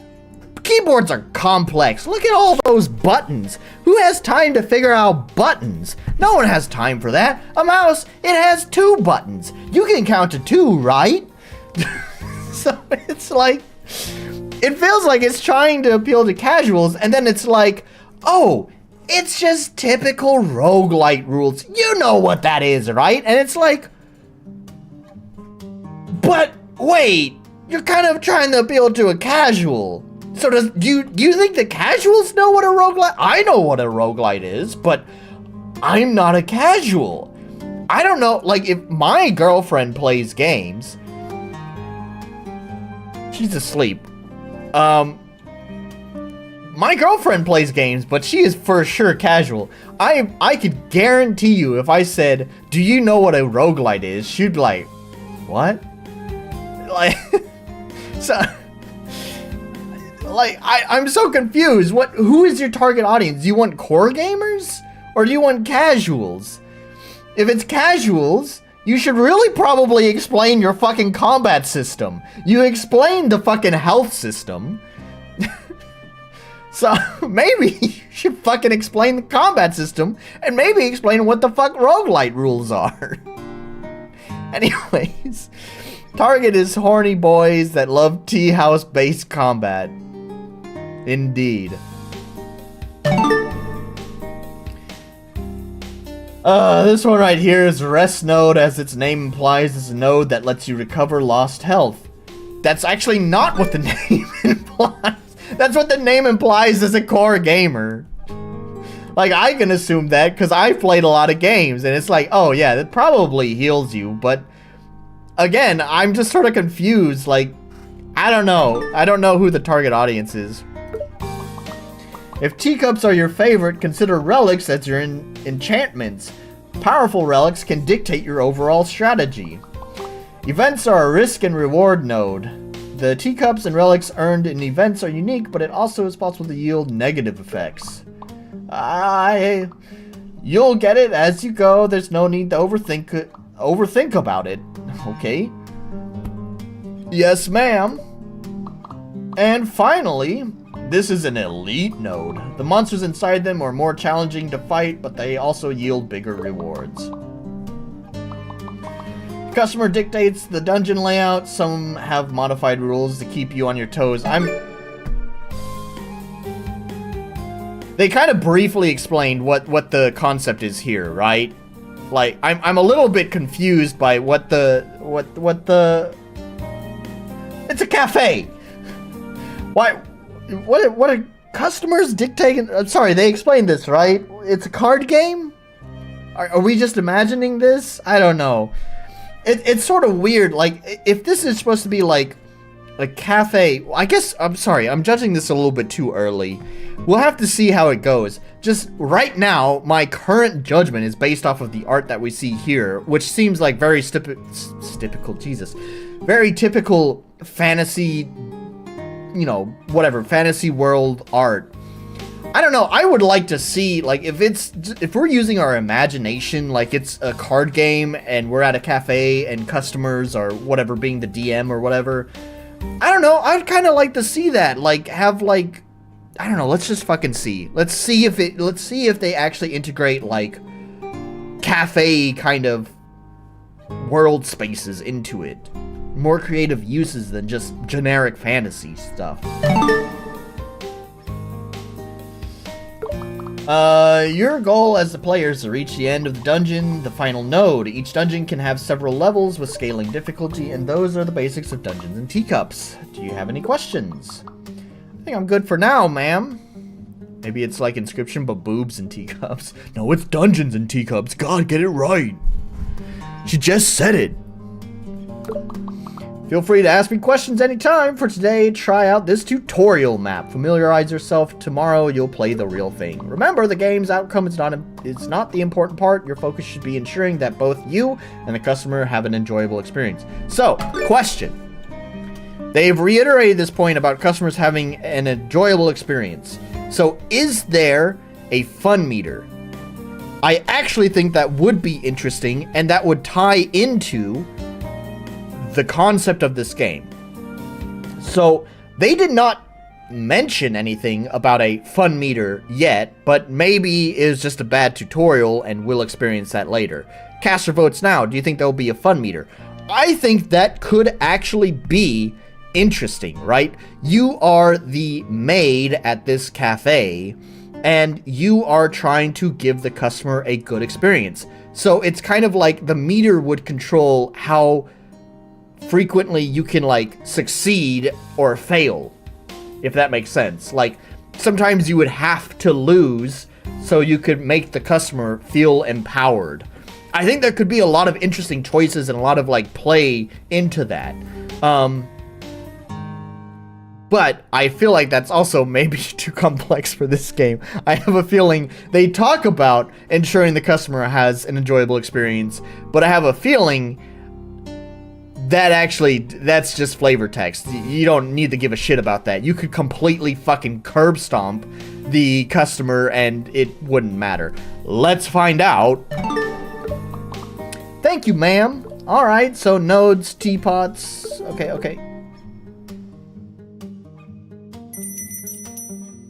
Rivet Forest. Oh, wait, we can take a look at this. Do we see any, like, typical AI artifacts?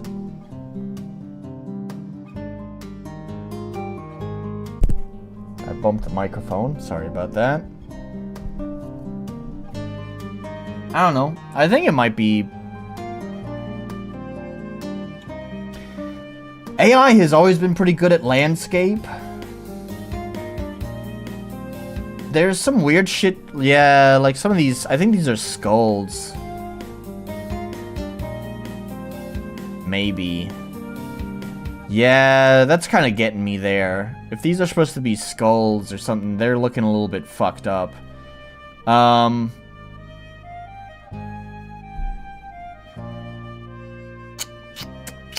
It's hard to say. I just noticed, do they have little particles? That's a nice little touch. Very subtle little particles just like floating around. It's a nice little touch that they have there. Anyways, alright. Oh, I can only pick this one? I guess it's supposed to be a tutorial. Wow, this is a lot.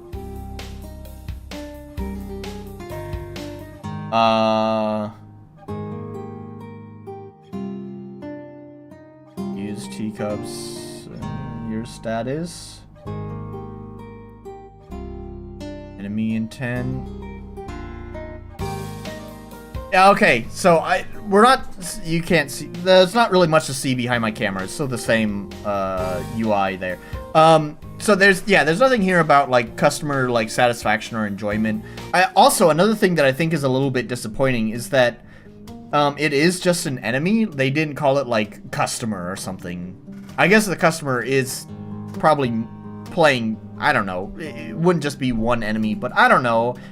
I feel like in this case, enemy is a little bit boring of a name for the context of this game. We're back to pixel art here as well on the teacups.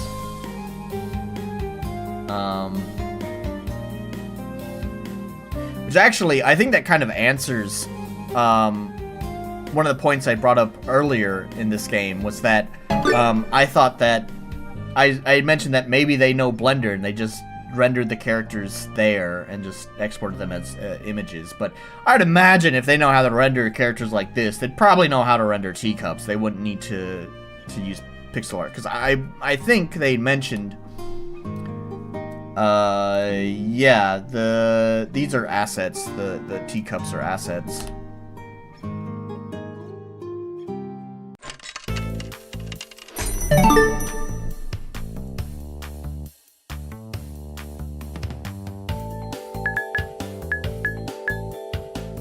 Have deal damage,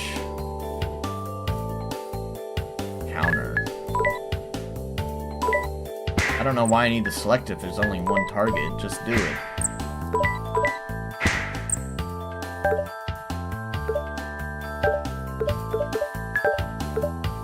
Oh, are these action points? Sorry, I must have missed that in the... Alright, whatever.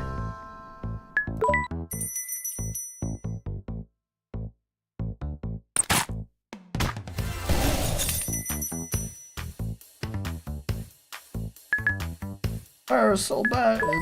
Oh, I didn't mean to do that. Damn it. All the teacups look exactly the same. Like this one's a little bit different because it's got like the gilding on it, but there's another teacup here that looked very similar to. I don't know, man. Stellar service.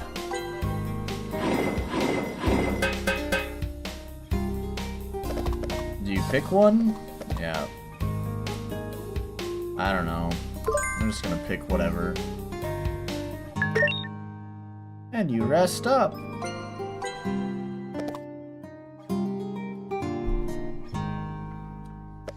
Tea time. Nap time.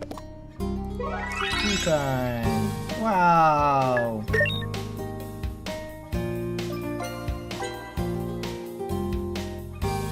Inky Winky Bikini. Wow. Bikini. All right. More nitpicking on this, but like, wait. The theme is maids and cafes. Bikini.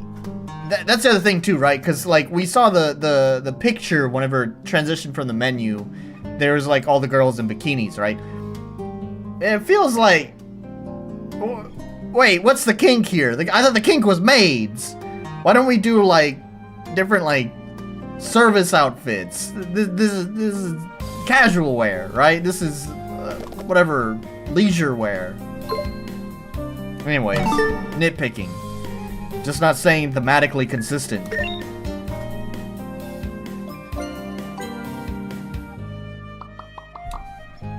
You find yourself ensnared by a thick aroma. A succubus is training quickly. A succubus in training quickly approaches you. Her soft lips whisper in your ears. Would you mind partnering with me on this one? Help her with her schoolwork is boring.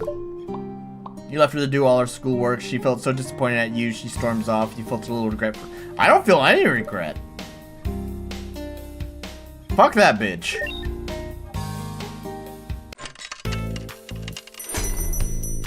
Also, that would have been if they had followed, if this person followed through with my idea on having like customer satisfaction, that would have been a good time to integrate that customer satisfaction thing, right? Because like that was like, you could consider that like a customer interaction where like they want to do something and you give them the shitty response, the customer's enjoyment suddenly drops, right?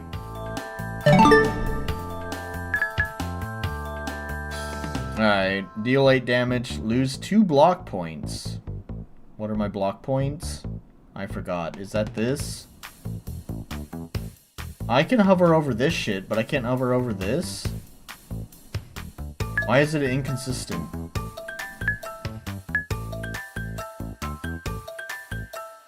Yeah. Okay, so this is what I was saying. Like, all these... At a glance, right, visually speaking, all of these look the same, but they're actually different. Like, that's Headbutt, that's Ray's Parasol. So, I don't know. I would really appreciate if there was more differentiation between the teacups, so it's easier to determine what they are at a glance.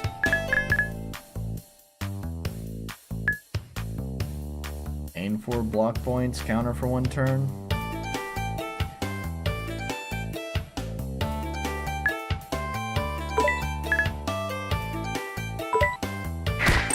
Yeah, pretty cute bad enemies. Do that. Oh, that... Wait. Yeah, that took all the... Okay.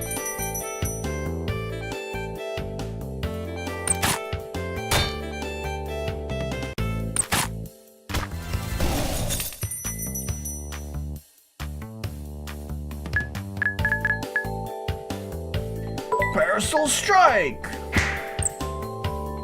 Oh, I also see something. This answers one of the questions. Oh, this answers one of the questions I had earlier when we were looking at the bind thing. I see now. You can do multiple attacks per turn, and if every attack has a chance of applying it, then I guess it's possible to quickly build up 5 stacks. So there's the answer to that. Let's finish him.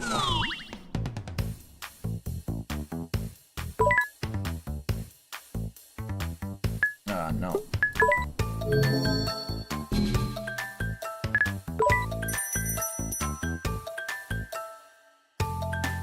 I don't like how it's entirely mouse driven either, because I feel like I could make, I could end the turn much faster if there was a keyboard command. Like just select, space, end turn, or enter, whatever.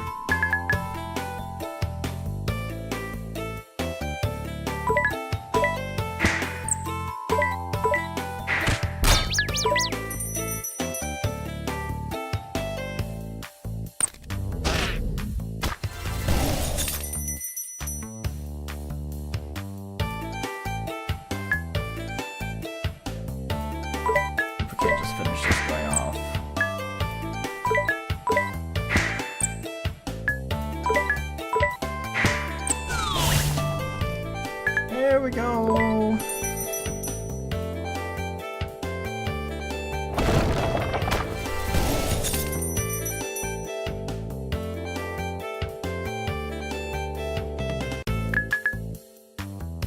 Oh, it's Slay the Spire, but teacups for a card deck. Yeah, I believe that's what the author had mentioned.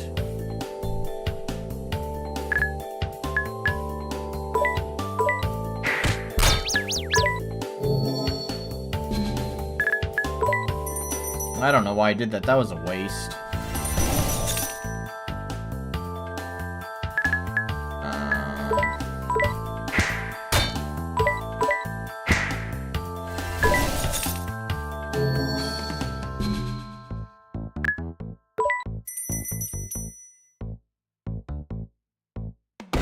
Ground punch!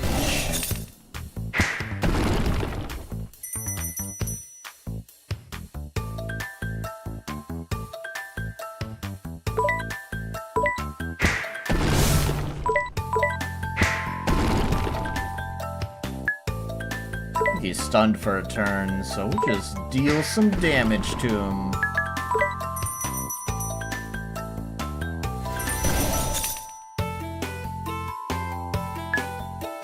And stun him again. You ain't doing shit, son.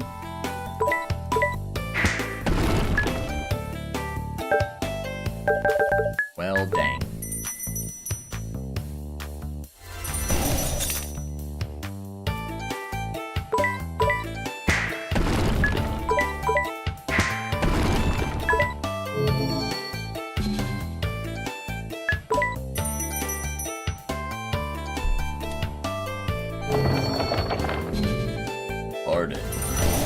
He's got that defense going.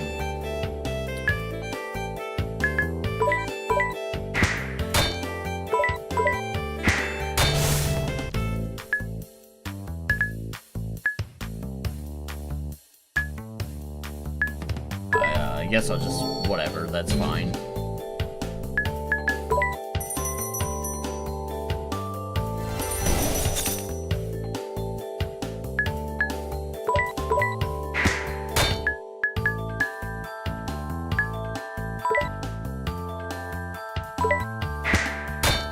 And it's kind of annoying.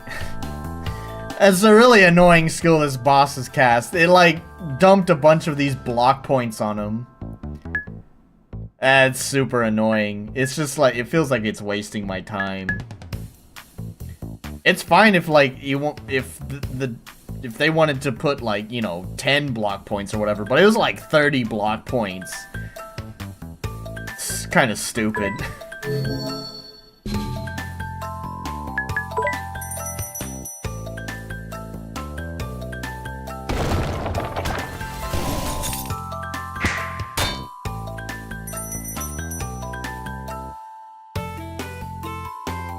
Parasol strike!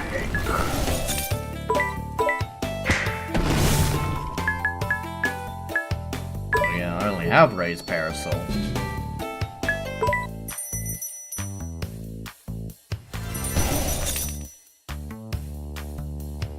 Let's finish him!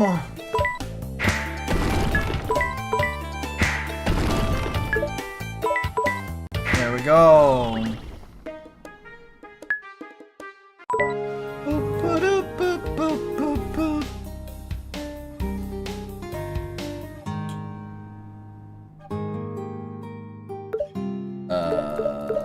Alright. Is that it?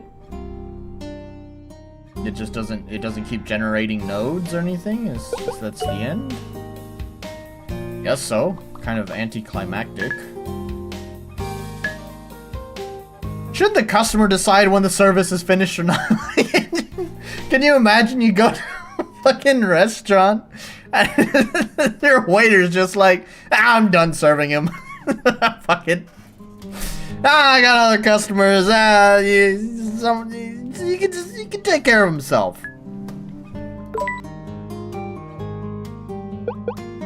Yeah, like that feels really anticlimactic. Like, you're done. Nothing else to do. Customer doesn't want to tell you he's finished playing. So now it's just that awkward moment where the waiter just sits there staring, and the customer's just sitting there staring. And you guys are just waiting. Are you gonna say something? No, are you gonna say something? Are you gonna say something? Oh, I don't know. I'm waiting for you to say something. Are you gonna order something? I don't know. Are you gonna order something? I work here. I can't order anything. I guess that's the end?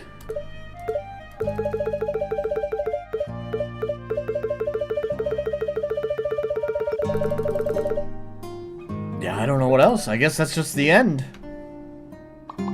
That feels weird.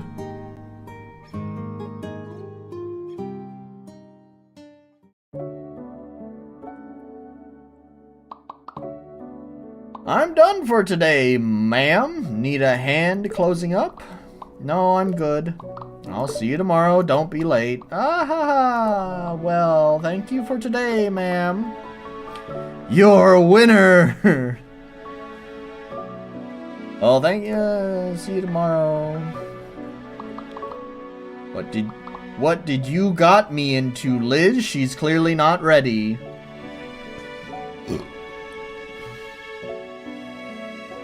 That's not right. It should be, what did you get me into, Liz? I'm beat.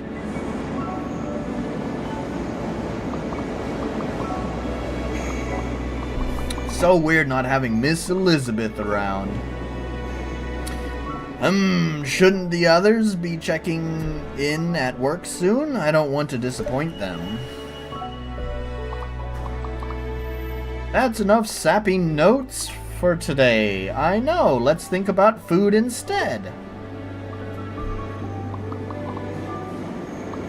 What is going on with her hair? What is with that? That's weird. Y'all see that? Looks like OBS is capturing that. It's just like some weird... It looks like that anime, like angry vein kind of thing, but it's like just going, like, textured through her hair here. Like, maybe that's where the... I don't know. I don't know what's going on there. This is wacky.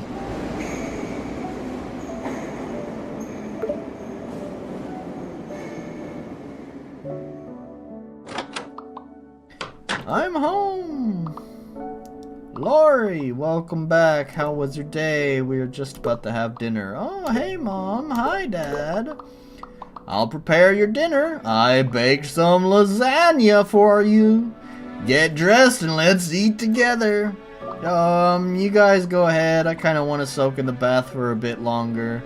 Oh, we're gonna get another nude scene? Okay, I'll bring it to your room later, okay?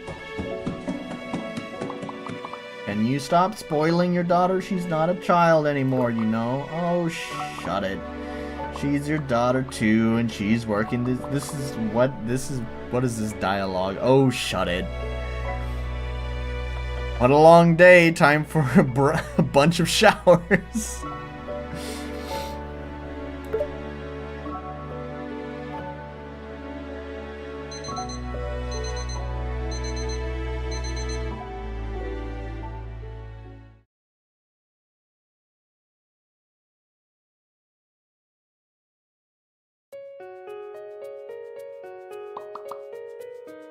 Good morning, ma'am. Good morning. Nice to see you're not late today. Help me prepare the dishes on the counter first. Ah! Of course, ma'am. Have you even had breakfast yet? Yep. Mom always prepares breakfast before I leave, well, unless I'm late. Next time you think you're going to be late, just pack your breakfast up and eat it here. Yes, ma'am. She's prepared an incredibly tasty meal. Ask her, okay.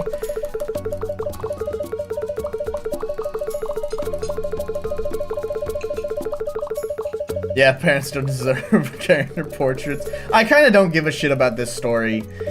It hasn't exactly gripped me. I get that it's kind of the visual novel thing, and I don't like visual novels. But, like, you know, interaction is very minimal in visual novels, and usually when there is any sort of interaction, it's like few and far between, because people are there for the novel part and not really for the game part, right? So just my own personal preference, I would have liked to have some more game to play before going through a bunch of dialogue boxes. Which, by the way, I was skipping through that. Were there even character portraits in that last scene? It felt like they were like there and then they just disappeared, and then for like most of that cutscene, you were just staring at a fucking static picture.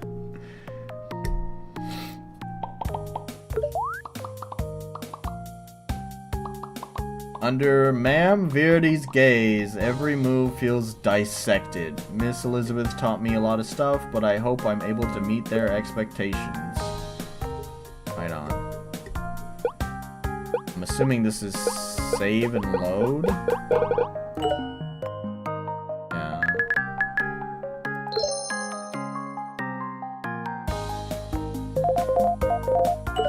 There's no new partners.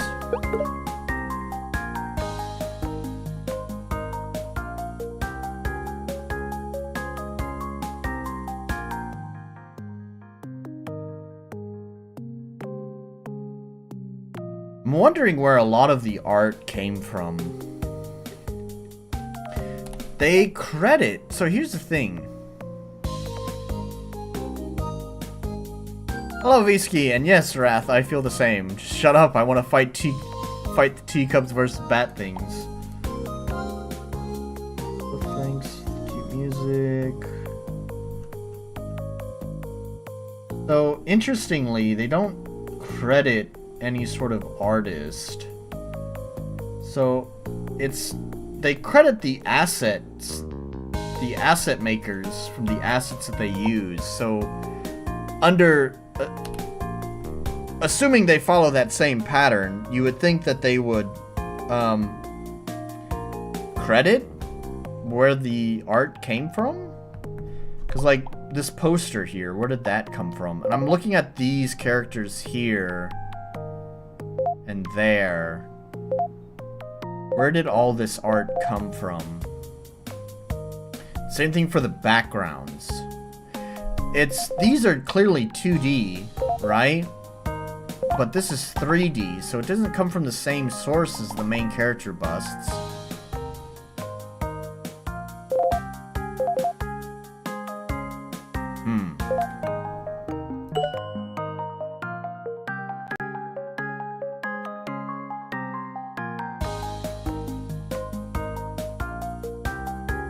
And like here, too. Where does this art come from? And this art. I'm really wondering... Because some of these pictures, not this one seems fine. But some of these arts that are like in the buttons really give me AI art vibes. Using Time Fantasy tiles and Lowe's battlers. What, have you been fucking watching the stream? What the fuck are you talking about? Of course not. And actually this menu too. There's some weird shit going on in the menu.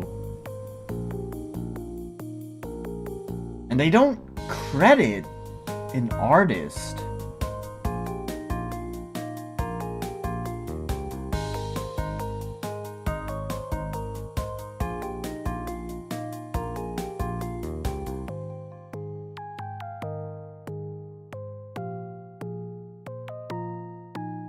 See, and the text is... Special is fine. But the text is like... Some of the smaller text is really fucking... weird. Which is something that AI does. I really am getting this feeling that some of this shit's been AI generated. But I just haven't seen any of that, like... that evidence, that proof. There's some, like... kind of sus things, but like also not out of the realm of possibilities. Like I've already mentioned these skulls.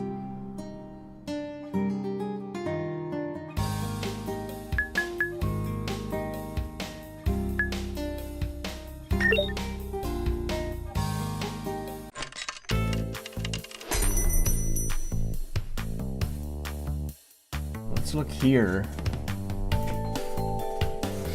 Again, AI is usually pretty good at generating landscapes. So, it's usually the humans that it's easy to see the fuck-ups in the generation. There are some really weird things going on, though, because, like, these trees look kind of like spider webs. Like, if you look, like, between, like, the branches here, this little space is, like... appears to be filled in with a darker color, which is a little bit strange. God, I wish I could, like, zoom in on this picture. I'm so angry they wrapped it in fucking Enigma. If I really, really cared, I could probably crack the Enigma box. I could extract it, no problem. But I don't care that much. But I would love to see the original files that they're using.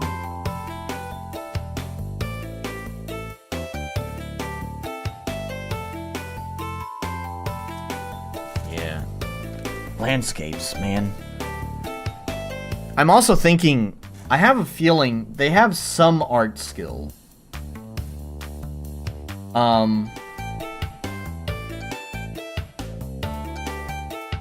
They have some art skill, I do believe. So they probably generate the image, edit the image, and then maybe even possibly put the image back into the AI and have it spit out like a cleaner version of the edit. So like they correct some of the weird janky stuff. They do like a, because I saw a video of someone doing this, their process of basically regenerating art. So like they get the first generation, then they do like a really shitty like kind of patchwork job in Photoshop to like make things look vaguely how it should look properly. And then they feed it back into the AI generator, and then it just basically cleans it up how it should look. And then if you really want to go crazy, you could do that process back and forth several times to really clean up the output. So I don't know if they did something like that, or maybe they just have the skills themselves to just clean it up without having to feed it back into an AI generator. Or maybe they have an artist, and maybe, you know, it's just, I don't know. There's a lot of art in this. There's a lot of art. There is no credit for the artist, but the game is in alpha, right? They credited all of the assets that they used.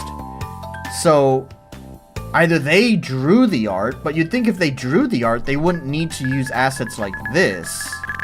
They could just draw teacups themselves.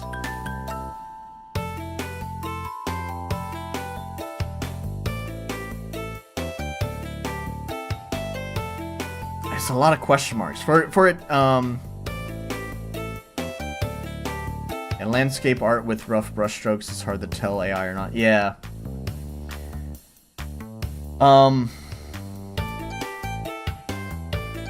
Yeah, it's just, there's so much art in this game. So it'd be surprising to me if they had an artist, and this is still in such an early stage. They have an artist, but it's in an early stage, and that artist has completed this amount of art so far. Art is long and a slow process, right?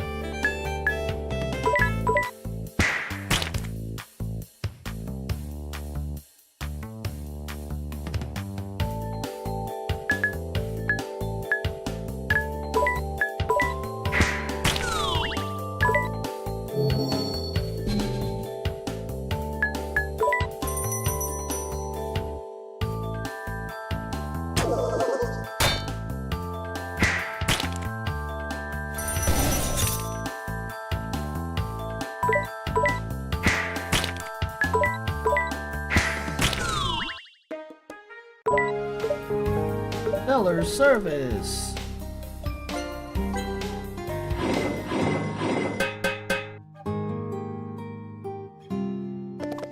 I don't know. I don't really care. I'm kind of done with this game. I do like how it gives you some choices, and I guess it'll branch off again here as well, so that's pretty nice. Yeah, neat. This game's not for me, though. All the visual novel stuff I don't give a shit about. The combat seems fine. As you said, it's basically just slay the tower with teacups. So of course the question remains is like, why would I play this game over Slay the Spire? If it doesn't have any sort of unique gimmick, I guess the Maids is its unique gimmick, so maybe that's the answer to that question there. Does it say anything in here about AI art, or did I, like, maybe I just skimmed it? Not here, not here. Oh, I should fill out the Google form, but, hang on a moment. I want to check. Where was that post? Where is it? It's on RM Web. Where is it? Is it in games in development? I think it is. I want to check their post because I think they have more information there. Right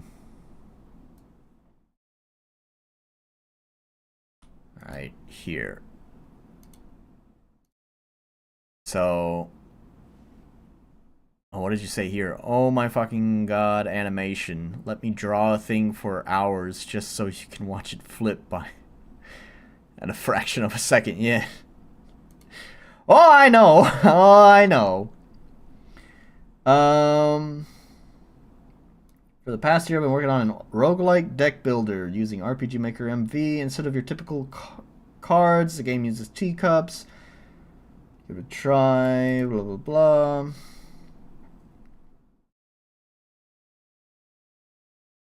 Yeah, Maid the Spire. Tryham makes a joke about that.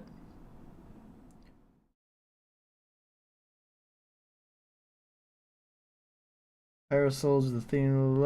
It's for fighting monsters. The appeal of the cafe, the maids directly interacting with the customers by playing it with them. The customers are supposed to be the ones who are putting which monsters are in which nodes. The map layout and the maids just play on them, sort of like Yeah, but I feel like this idea is not conveyed at all. Like, it feels like I like maids and I like this idea, so I came up with a very weak excuse to link the two together. There's no, like, glue that binds those two things together. It doesn't feel like it's taking place, like the combat thing doesn't feel like it's taking place at like a D&D maid cafe. It feels like this is the D&D side of the game and that is the maid side of the game. That's not the answer I'm looking for though. Blah, blah, blah. Produced, okay, I don't care. So, yeah, no answer on where the art came from. Like the absurdity. That's, yeah, it sounds like the kind of thing you might like.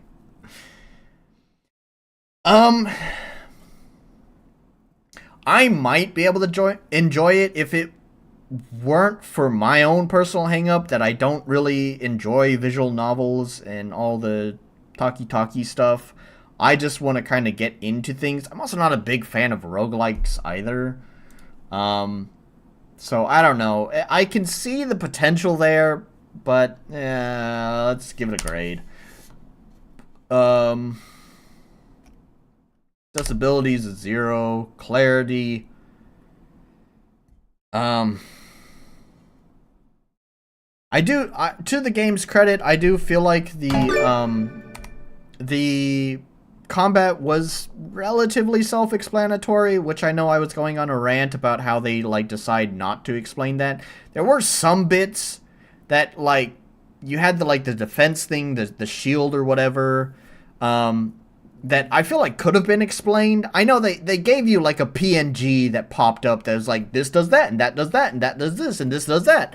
But, like, who the fuck is gonna remember that? It's just like just dumping a bunch of information on the player.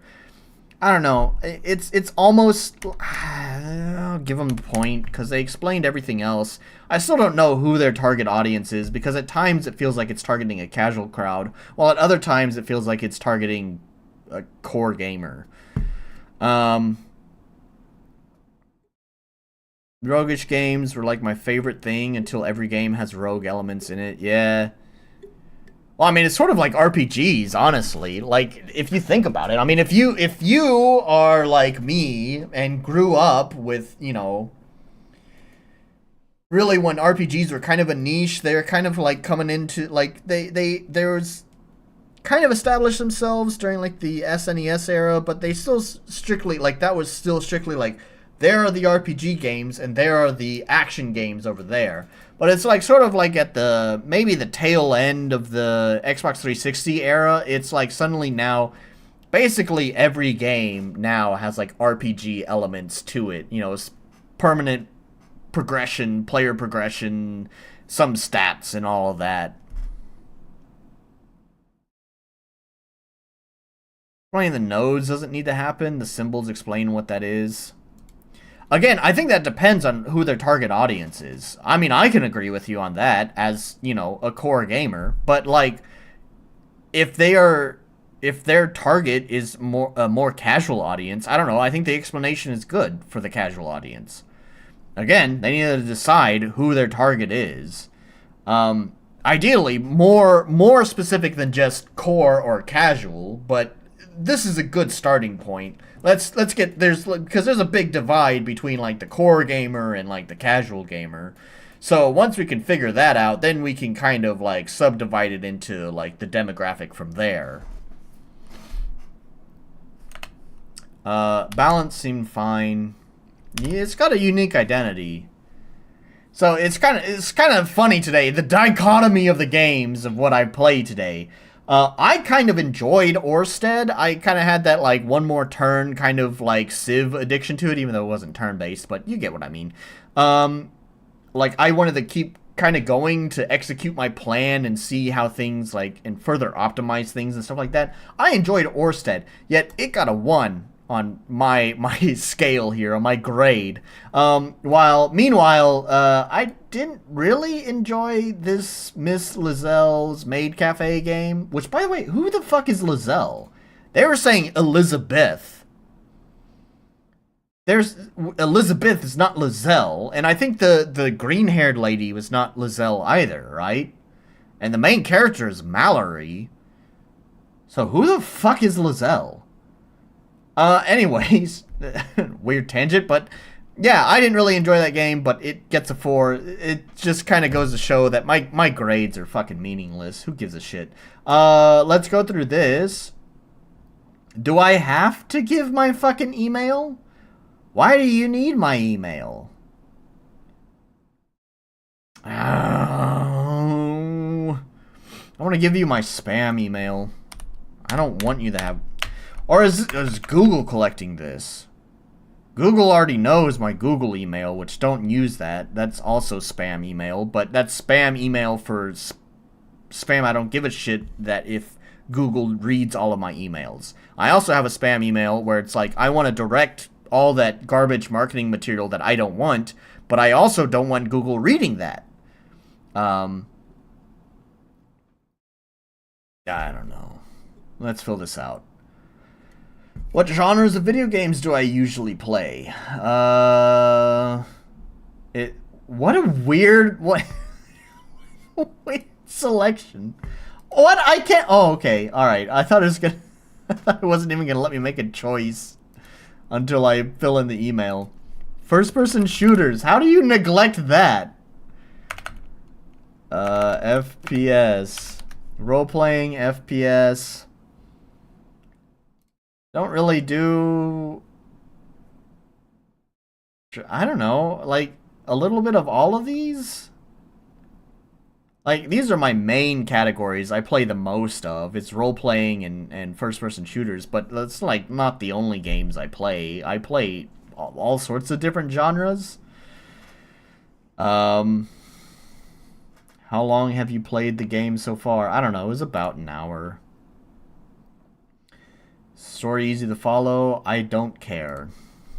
I don't care about the story. Is the writing easy to understand? No. There's a lot of...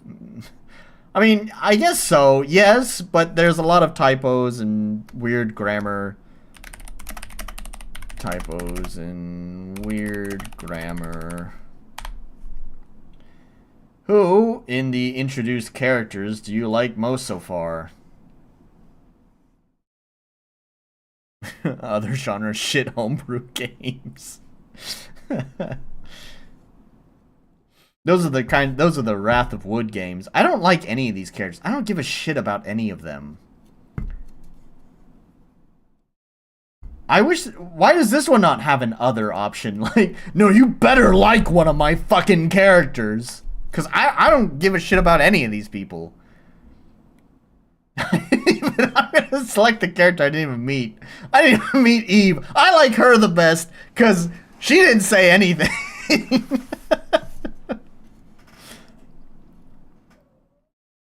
Catalia? Catalia? Is she a cow? We'll pick the cow character. There we go. Who in the introduced characters do you like the least so far? We're going with the main character. How did you find the difficulty of service?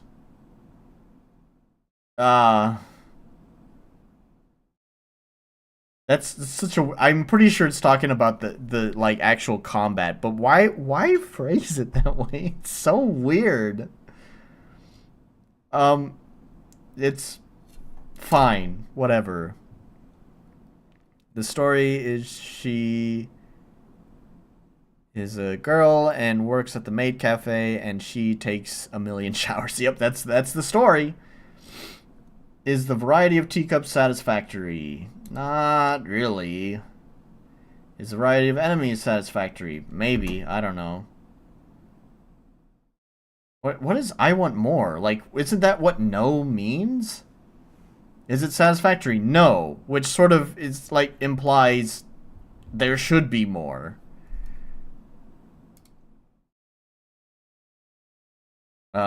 Suggestion. Do I have a suggestion? I suppose so. Decide your target audience. Also, allow some keyboard input. There we go. No, but you don't want anything done about it. I want something to whine about.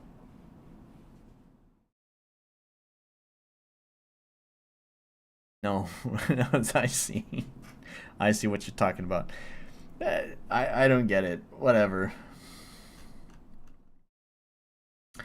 God, I have to put in a fucking email. I'm gonna just give it my spam email. The one that I don't want Google to read.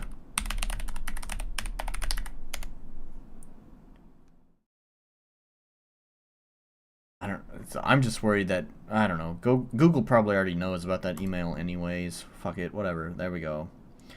Your response has been recorded. Hooray, thank you. See previous responses. Does it mean my response or does it mean other people's responses? Oh, we can see other people's data. Oh, neat. Okay. So we have 4 responses, so 4 people. I'm one of them, so there's been 3 other people. So we know who the FPS is. Yo! And everyone also plays role-playing. I really probably should have just checked everything, honestly, because like I said, I pretty much play all of these genres. It's just like, these are my 2 main genres that I play the most. Anyways, most people only played for 1 hour, and by most people I mean 2. Is the story easy to follow? Oh, we can read this person's answer. That's not mine, is it? No, the main plot is easy to follow, but some things seem unclear. How the service card game works in terms of the story. Is it a card game that the maids play with the customers? Are there actually monsters? Yeah. They kind of briefly explained this, that it was a card game that they play with the customers. But yeah, it's like such, like, that was like such an inconsequential point, and they don't, like, there's nothing in the design itself that like reinforces that idea that it's a card game that the customers are playing with the maids. It feels so disconnected. Again, like I said earlier, it feels like the developers, like, I like maids and visual novels. I like Slay the Spire. Here's a tenuous connection between the two. But it doesn't feel like there's like that they just, those two things are there because the dev liked them, not because there's actually glue, a cohesive connection between the ideas. Is the writing easy to understand? Oh yeah. So basically it's 50% here. So one person said basically the same thing, it's just typed out differently, obviously. Yes, but There are quite a few typos and grammatical errors. Lots of typos and weird grammar. Yeah, yeah. So these are like almost exactly the same. I'm pretty sure mine's the green one.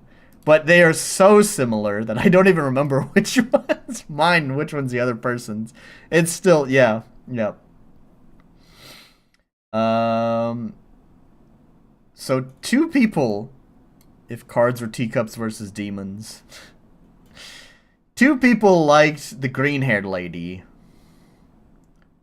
I'm not sure why. There's not much to really like about her other than big breasts and a short skirt. Which, I mean, don't get me wrong, I like that too, but it's not exactly characterization.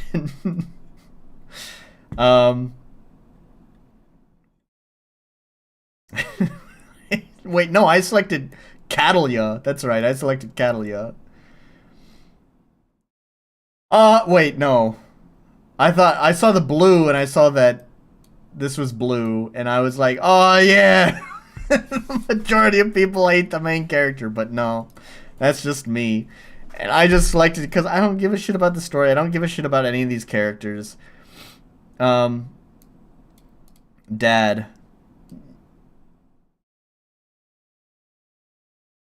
Yeah, I don't know. Sure. Yeah, green hair was boss bitch. I think her name's Verity, which is a weird name. Verity. Is that a common name? Is that just someone making up shit? Verity? I feel like that could be a real name.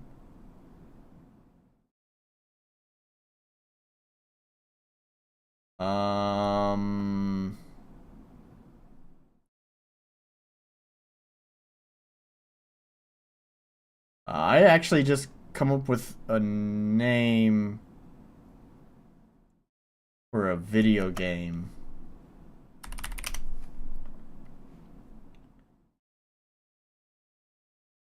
Okay, there's name rankings for Verity. So, it sounds like it could be a real name, but it also sounds like it could be just completely made up shit. But,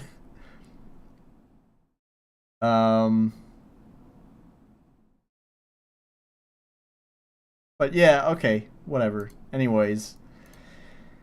Let's see. How did you find the difficulty of the service? Wait, 2 people said it was difficult? That's crazy. What was the answer? Is that open to interpretation? Yeah, that was... How did you find the Oh! Okay. Yeah, that's open to interpretation. It's not a very good question. How did you find the difficulty? So I could easily see people seeing this as like a 1 to 5. It's on the difficulty scale. And then some people thinking like, how satisfied were you with it? With like 1 being least, 5 being the most. I don't know. This question's open to interpretation. I'm wondering if that's why it's like this, because there's 2 people who've interpreted it differently.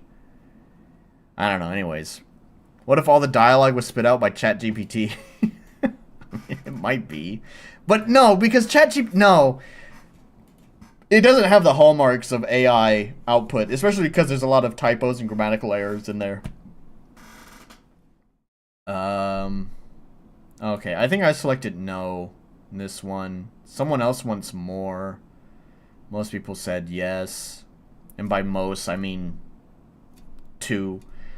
Is the variety of enemies satisfactory? I think I said no here as well.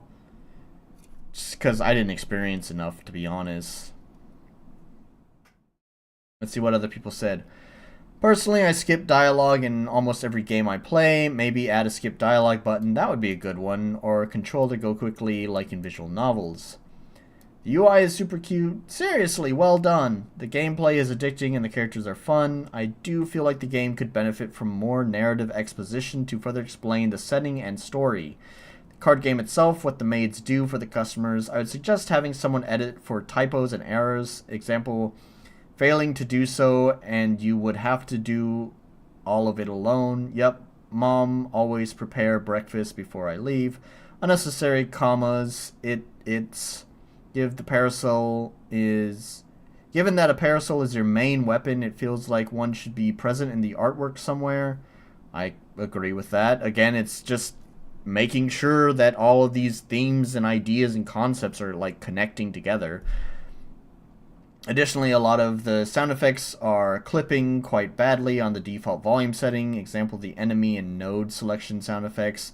The starting gameplay might be a little too difficult, or I definitely could just suck, lol. Is this Meg? This kind of reads like Meg. Partially due to the number of enemies in battle compared to the opportunities to heal and not having as many teacups/card points yet. Looking forward to playing more and seeing how it progresses. Keep it up. Or it could be Alice. Meg, are you here? Did you already play this game? I do see that we've dropped our concurrent viewers down to just 3. Oh gosh, it's a lonely stream. It's just me and you, Wrath, and maybe Tritium. And maybe Oric, which probably means Meg's not here. Detailed in the feedback doc, I will send you a couple crashes and some frustrations from parts of the tutorial. I'm having a lot of issues with how gold is used in the game and also the length of each act currently, but that's the only major criticism I have. I like the characters and would like the change to... Oh, Ace is here! I didn't know Ace was still... What the fuck do I know? You hadn't chatted in a while. That probably means Orc left then. Or is it Tritium who left? That bastard. I like the characters and would like the change to get to know more about them and what's going on with Mallory's family. Overall, great work. And there's my reply. Decide your target audience. Also allow some keyboard input. Everyone knows that's me. Fucking keyboard input thing. Only one person would talk about that.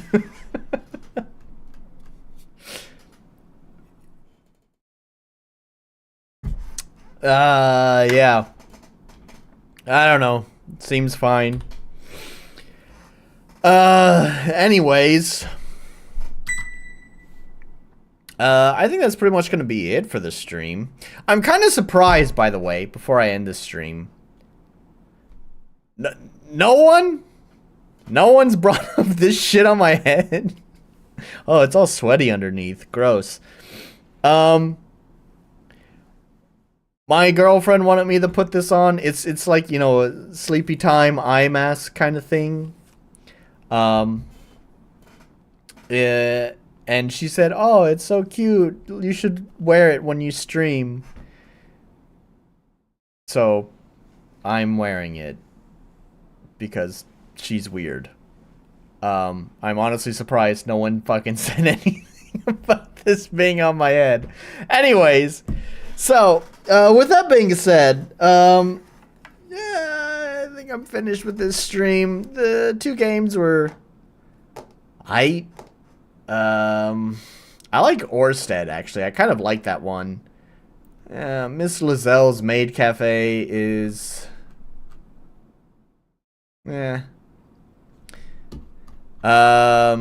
Anyways, I guess that's gonna be it. So, next time... What am I gonna do next time? I don't know.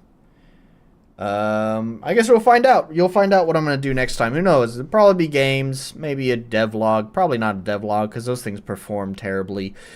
So, anyways, thank you guys so much. And I will see you in the next one. Bye. Wait. Wrath said, to be fair, I was watching on my phone and you were tiny AF in the corner. Okay. Alright, I see. You didn't see the thing. Alright, anyways. Alright, thank you. Bye.